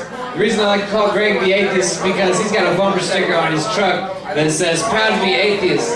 But the other day I sneezed and Greg said, God bless you. I was like, God damn it, Greg. What do you want to be? Alright. I I used to watch the show MTV Cribs, and I always wished that they'd have God on there because I thought he had the ultimate crib. And I thought it'd be the ultimate episode. They'd walk up to the door, he'd open the door, he'd be like, "What up, my creations? Welcome to my crib. I like to call this one the Sistine Chapel." I have many of them, but this one is beautiful. I had many famous artists paint the ceiling. One you might know, named Michelangelo. Are you thirsty? My son makes some kick-ass wine. Alright. Later on we'll be eating some ham, crackers. Whatever that's going, man. Well, I'm feeling down like that. I don't do that joke. We've got time. Alright. 1 minute. Alright, everybody, we're doing some drinking, hanging out. Oh yeah, here's another Otto story I thought was funny. Otto, everybody talked about how he was sober and stuff like that. That was good. Sober for a long time. That's hard to do. One time, the show, it was a celebration, his sobriety show. I don't remember how long he'd been sober, but that's what it was, one of the Melody N shows, Otto's Funhouse. It was a celebration of his sobriety, and I came here. I thought that was really funny that he celebrated his sobriety at a bar. And I was like, yeah, that makes sense. I'm going to celebrate my crack habit, or crack sobriety at a crack house. But it was fun. We had a good time. That was a good time.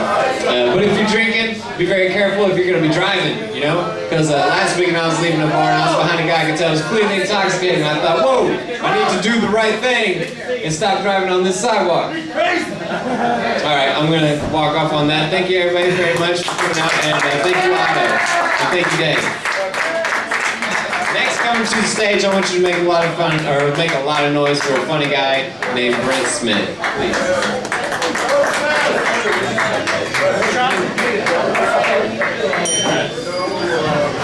Hey everybody. Yeah, so my first time talking to Otto was on Facebook, was trying to get time for one of his benefit shows. And I wasn't sure exactly what was going on, because I was just trying to get time for a show. Because Taiwan just told me, hey, just talk to Otto, and there's a show going on. Wow, okay, I thought it was just like a show. I didn't realize that he was, he had cancer and was trying to raise money to help pay for his bills and everything. And, here I am just bugging and trying to get time for like an open mic or whatever. So, I'm saying, hey, if you got time for the show, it'd be cool to get on this and that and everything. And he's like, oh, how many shows you done or whatever? And I'm like, I've been on a few shows or whatever, so what's that mean, like 100? I'm like, no, it's like, what, 50? I'm like, no, I've been like on stage like 15 times or whatever. He's like, oh, okay. And here I am bugging me about everything, and he eventually gives me time, which was really cool. And so we get here and I kind of see what's going on, and everybody's here. I'm like, oh shit, this is like a big deal. He's got some stuff going on, and I got some medical stuff going on too. Obviously not as serious as his, but some stuff going on. I got a couple of tumors myself, so I'm down with the humor versus tumor stuff. I got some odd shit too. So like when it finally does get to my time, he's pointing over to the clock over here, trying to tell me like when my time is, whatever, and I can't see it. It's like it's told me before, that I'm kind of blind, and I'm just kind of trying to gauge how much time I got by the time, whatever, so I can look at my watch. It took like the third time that I was here before I actually saw where the actual clock was. I was like, oh, okay, there it is. Because we got the camera in front and everything. I'm like, oh shit, oh, there's the clock.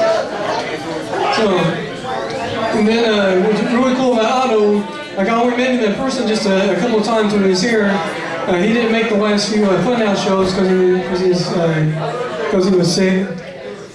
And but we kept the show running. But he still messaged me on Facebook just out of the blue, just asked how I was doing, because I told him about stuff going on with me, and then he asked me about any questions about comedy or whatever, and just some of the ways that he asked me, and unfortunately, just seeing me and a little bit loopy on his medicine, I'm like, does Otto think I suck? And part of it was I talked a little bit about my medical stuff and being sick, and some of that can sound a little bit about being sound depressing, which imagine living with the shit, but he understood all that. But it's just funny. But he's just a really good dude and just so supportive of everybody, like everybody said. And the little song that kind of started off everything before the DVD thing, that's a little project I did that nobody heard because everybody saw it, but it was fun for me to do. And we're going through it. Hey, oh, thank you. I'm glad you like it. But in school, like, I got to know Otto a little bit from, a lot more from going through that and picking and choosing, you know, like what to put in there. And it was cool getting to know him better, and then, you know, it made me more sad about losing him. It was like, you know, I know him more, so I was more invested in him. You know, it was, but it was good because, you know, he was just such a great guy, and he was just so positive, and it just, you know, you're just better for knowing him. You know, he made the world better by being in it, and we're better for it, for having known him even just a little bit, just being around him, and, you know, even just, you know, just being in the same community with him, and it's just a great thing. You know, so, you know, cheers, Otto. I got a couple of minutes, so I'll do a little bit of my stuff that isn't depressing. So it'll be just about being funny and not about being sick or anything. So there's a bunch of stuff around that annoys me, and one of the things is people are making me dumber because they're dumb. Like, people are like misusing words, and it affects me. Like, I'm not sure if I spell words right because so many people misspell the words the same way. So I'm like, writing something, did I spell that right? And I don't know, like, how do you spell success? I'm fucking doing comedy, it doesn't matter. And so, and before, you know, it was like, I'm a smart guy or whatever, like, well, at least I have the satisfaction that I'm right. But now the dummies are taking over and they're changing the words in the dictionary. Literally doesn't literally mean literally anymore. Sometimes literally means figuratively, and that literally pisses me the fuck off. You know? It's like, it used to be, you know, a word meant something, people came to a consensus, maybe over time the context changed and it would mean something else. But now it doesn't, you know. What's your name is? Yeah. No, your name's White Shirt now. Yeah. See, because, you know, because I'm too lazy to know your name, so I'm changing your name. Your name's White Shirt. That's what people are doing with language now. We're too lazy to learn what a word is, so we're going to need something else. Yeah, that's what people are doing. So, yeah, you know, it just bugs the hell out of me. You know, I don't even care about being funny anymore. I'm on a crusade. You know, I don't know how to fix this, but, you know, you do something. And that was to the point where people, they don't work their regular Monday to Friday schedule, so they want to change the name of the days of the week. You know, so they're off on like on a Tuesday, so, oh yeah, today's my Friday. No, goddamn it, today's Monday. For everybody. You know, it doesn't matter what day you're off. So, yeah. All right, that's it for me, so, you know, going to miss Otto, and ding for Otto here. All right, so if there's anybody in the back, can we get everybody up to the front in 45 seconds? We're going to do our tribute to Otto. Jerry Goebel. Otto and Jerry Goebel are the first two guys in Indianapolis to be nice to me. Seriously. And Otto asked us to remember him at 11:11, and Jerry Goebel is going to lead us in that. So we have 20 seconds. Mr. Jerry Goebel.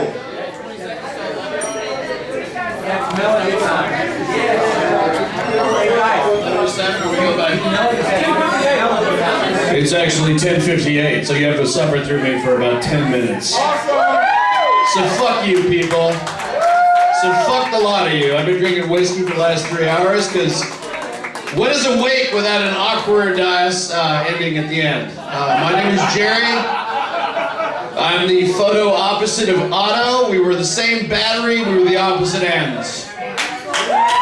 Yeah. No, he was positive, don't get me wrong. He was the positive end. He wanted happiness and shit. I lived in the abyss. I set up shop. It was just a question of looking out the window to see that humanity was fucked and everything was going to hell, and I was negative. I'm the negative, he's the positive. Positive molecules, negative molecules. Negative molecules plus whiskey equals Jerry Goebel. So if you got a problem with tributes and shit, go fuck yourselves. We've been doing this, I've been here since 6 o'clock, so it's past the point of being civil. I just gave you guys $300 worth of DVDs for nothing. So, cause I'm a, you know, whatever. Do you guys all get the DVD? Yes. All right. My biggest complaint about comedians dying is that we never have that ending CD of the last thing we did. We never do. Ty Wilson's dead. Who remembers? Fucking nobody. None of you guys fucking know Ty Wilson. Scott Long already left, so fuck it. You're faking it. Hank McGill. Who knows? Ian. Yeah. No, Sean will. Yeah. Okay. So 2 of you. Oh boy. Oh geez. 2%. Wow. You can almost influence an election at this point. You know. Jeez. Whatever. Fuck yeah. Fuck yeah. Fuck yeah. It's whiskey time. It's whiskey time. Right on. Okay. All right. Keep giving me the finger. That works. It's 11 o'clock. You got 10 minutes. Then we're going to start the 11:11 countdown till the dinging. You guys get it? 11:11 is the Otto ding time. I'm going to approach Bill Levin, who was here earlier tonight, about being the first saint of the Church of Cannabis. We Saint Otto. Saint Otto. Exactly. Right? Who has smoked more weed with more people in this room than St. Otto? Right? 11:11. Ding. Right. Right. So, when I first met Otto, he was this creepy asshole in a trench coat with a clipboard. And he showed up at our open mic taking notes on all those comedians. And he was like, taking literally, breaking it down. Who got a laugh on a callback? Who got a laugh on a punchline? It was really scientific. And it was creepy as fuck. But I loved the guy instantly. I was like, oh, that's Otto. This isn't Otto. That seems like a real name. I played Berserk. I know there's an evil Otto that chases you through the hallways and kills you. I know this. So Otto didn't strike a problem with me. I had no problem with it. And I talked to Ron Wallace, and I said, I met this really crazy cat named Otto, the comic. And he said, oh, that's Ricky. Ricky. Yeah, Ricky, you'll find out about Ricky. And then I decided, you know what, fuck you, I never will find out about Ricky. I don't know Ricky. I never met Ricky. Ricky never, as far as I'm concerned, that's a different dude. He sounds very cool, but he's dead too. As far as I'm concerned, Otto died. I don't know a fucking Ricky. I don't know an Eric. I know Otto.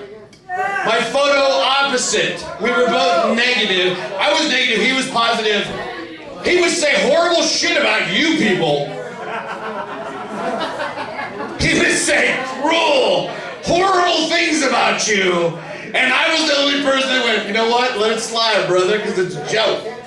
Because I'm the negative. I accept everybody at every level. Everything is funny as long as you think it's funny. That's why Otto accepted me. We were brothers. We're the same person. He's Captain Kirk. I'm Captain Kirk with the mustache. That's the difference between the two of us. All right? So it's like part of me's dead. You know what? I mean, I spent all day making this cutout, a fat cutout, because frankly, I should have been the one to die. Let's face it. And that's the punishment of life. I gotta survive. Oh, fuck me. I don't want to. He does. Who dies? Yeah, fucking unfair. God suck my cock. 11:03, 7 more minutes, so suck it up, folks. Yeah,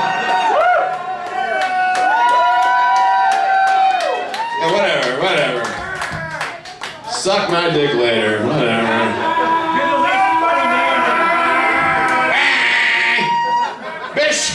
Best show we ever had was the time that the handicapped guy showed up and he his horn on the trucker song. That was the best. Otto was tickled. That was the video I was going to use.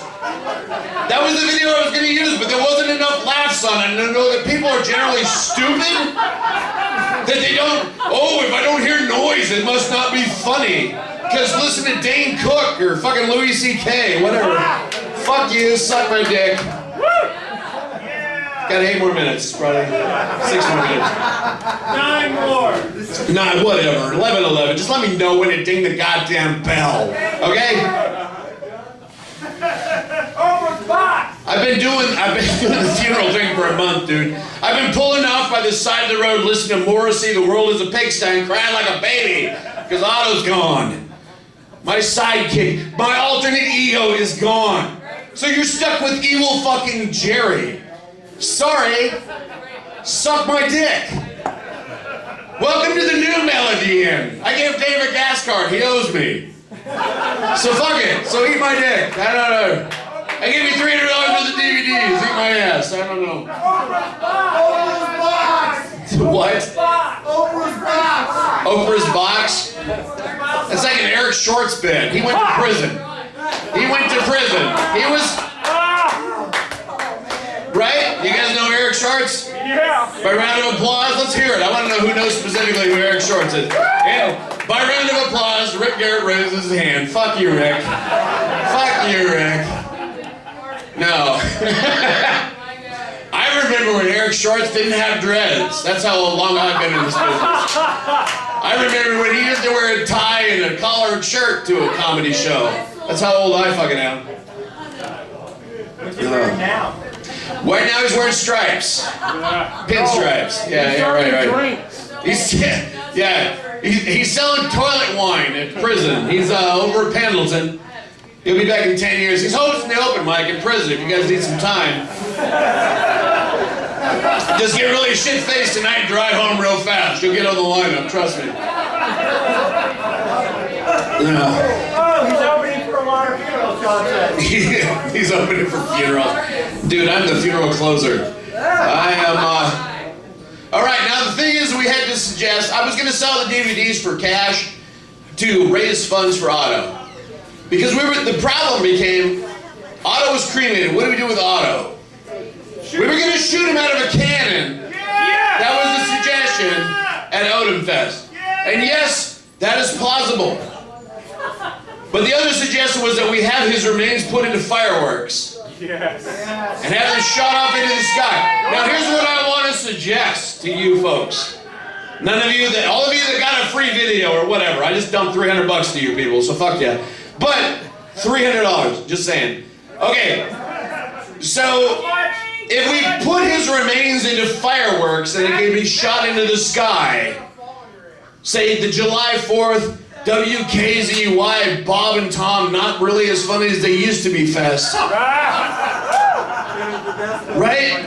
And we just have zeros and a plus sign and a plus sign and a zero pop up in the middle of that little festival they call a celebration. That would be the fucking most amazing shit ever. Right? Right? But the downside is it's going to cost money to bribe the guy. Not to mention get human rays put into fireworks. We can make this work. I'm willing to break the law. I'm on probation until July 9th. So, for smoking weed. Math channel, yeah, I gotta go 5 days prior, I get it. I get it, July 4th is passed. But still, I'm willing to break the law for Otto. I'd kill most of you fucking guys for Otto, frankly. Frankly, any one of you guys in the room, I'd fucking kill you in the parking lot right now to bring him back in a satanic ritual. Oh, he'd do it too. He'd do it too, right, exactly. I'd kill you too, man. I would have killed myself prior, knowing. Actually, when he died, that's the first thought. Why not me? That cocksucker was supposed to do my eulogy. And, you know, now I have to live. So, keep shopping. Right. You supportive assholes. Right. You'll be around. Yeah, right. He'll do it! Blah, blah, blah. Blah, blah. So, the whole point is we want to get Otto into fireworks. So, if you have cash at the end of the night, after you've drunken yourself into a stupor over your emotional pain, I've had a month of emotional pain. This fucking cutout has scared the shit out of me all afternoon. Every time I've walked into my bedroom, that fucking stripy shirt has been looking at me, and I have about shit my pants 3 times. And believe me, No. I shit my pants several times because I'm on that juicing diet he suggested I get on. Because Otto was a lovable guy.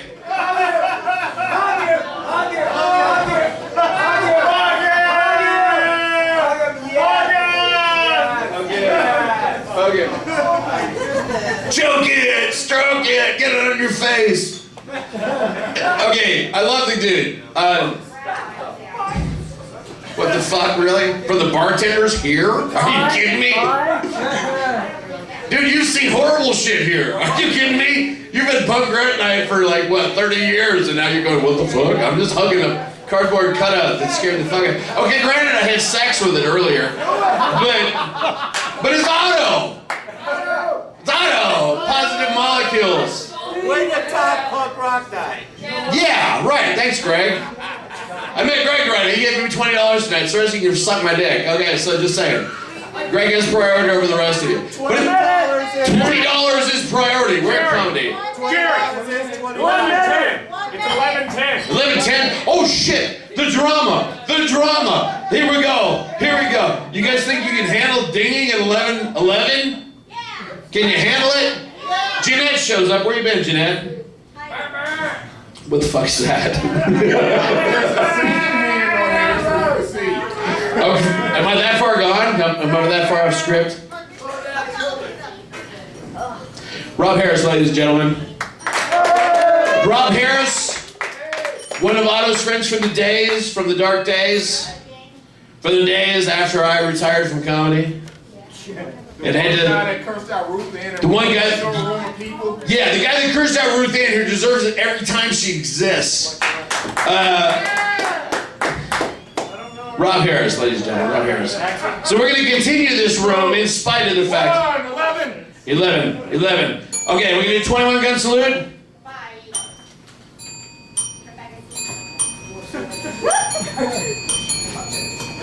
This is not cool as I thought it would be. This is...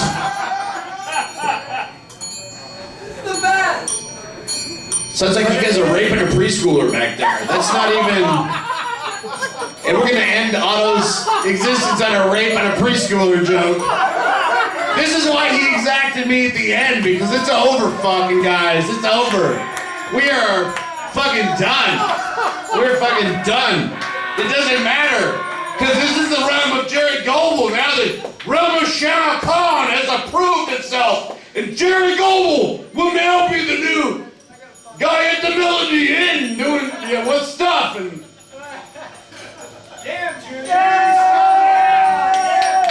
Yay!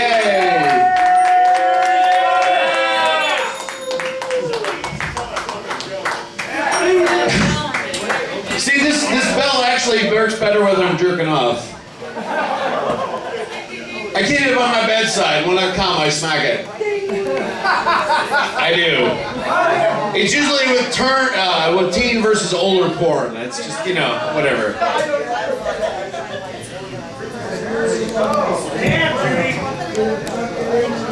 Give Otto a kiss. Come on. What's that? Give Otto a kiss.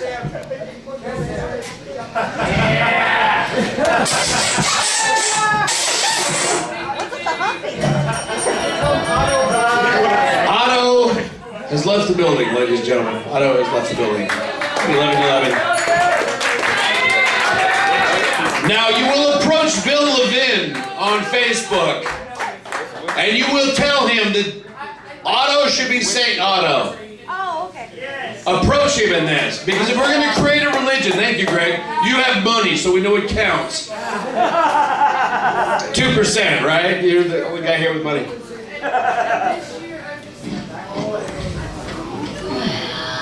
But I was a major force in this country, in this community. He was one of the few guys when I met him. I'm granted he was creepy. I mean, he was. You don't show up with a clipboard and not be a little creepy, okay?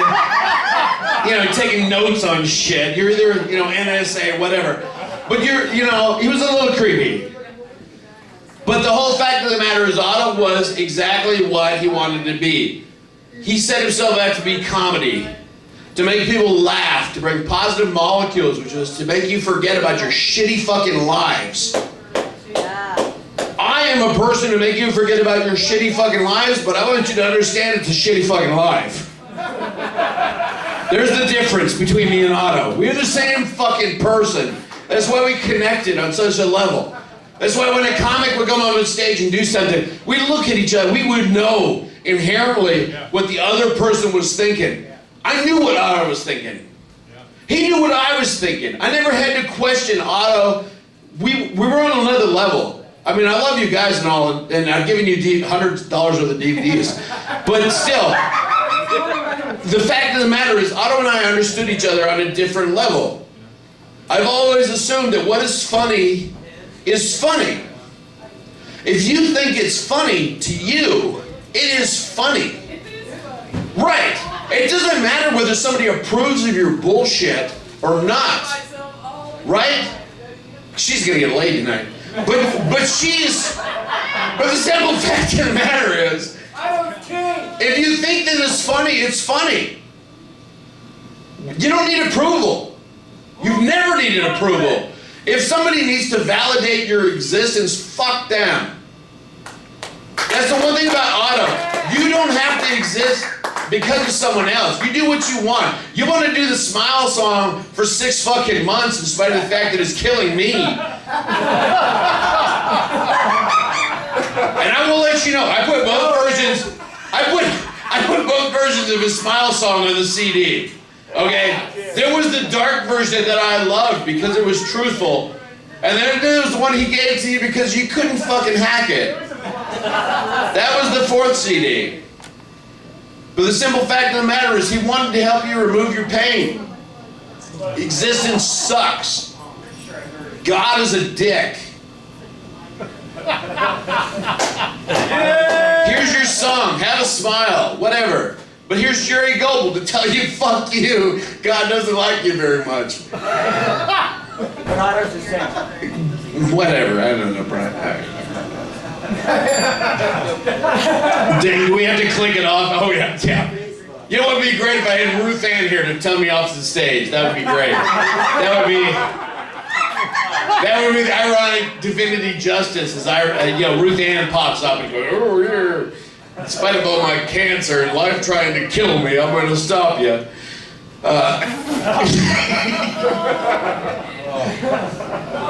Because I'm the negative guy. And I have to live. So, anyway. I guess we'll see you next month. The Otto's Ability and Funhouse is going to continue. In spite of death. In spite of Jerry Goebel. There's only so much whiskey I can drink before my probation officer catches me. So, anyway, thank you guys for coming out. If you got a DVD and you're happy with it, great. If you don't have a DVD and you want one, let me know. And if you still got complaints past that, go fuck yourself. Thank you, good night. I'm Jerry Goebel. Good night.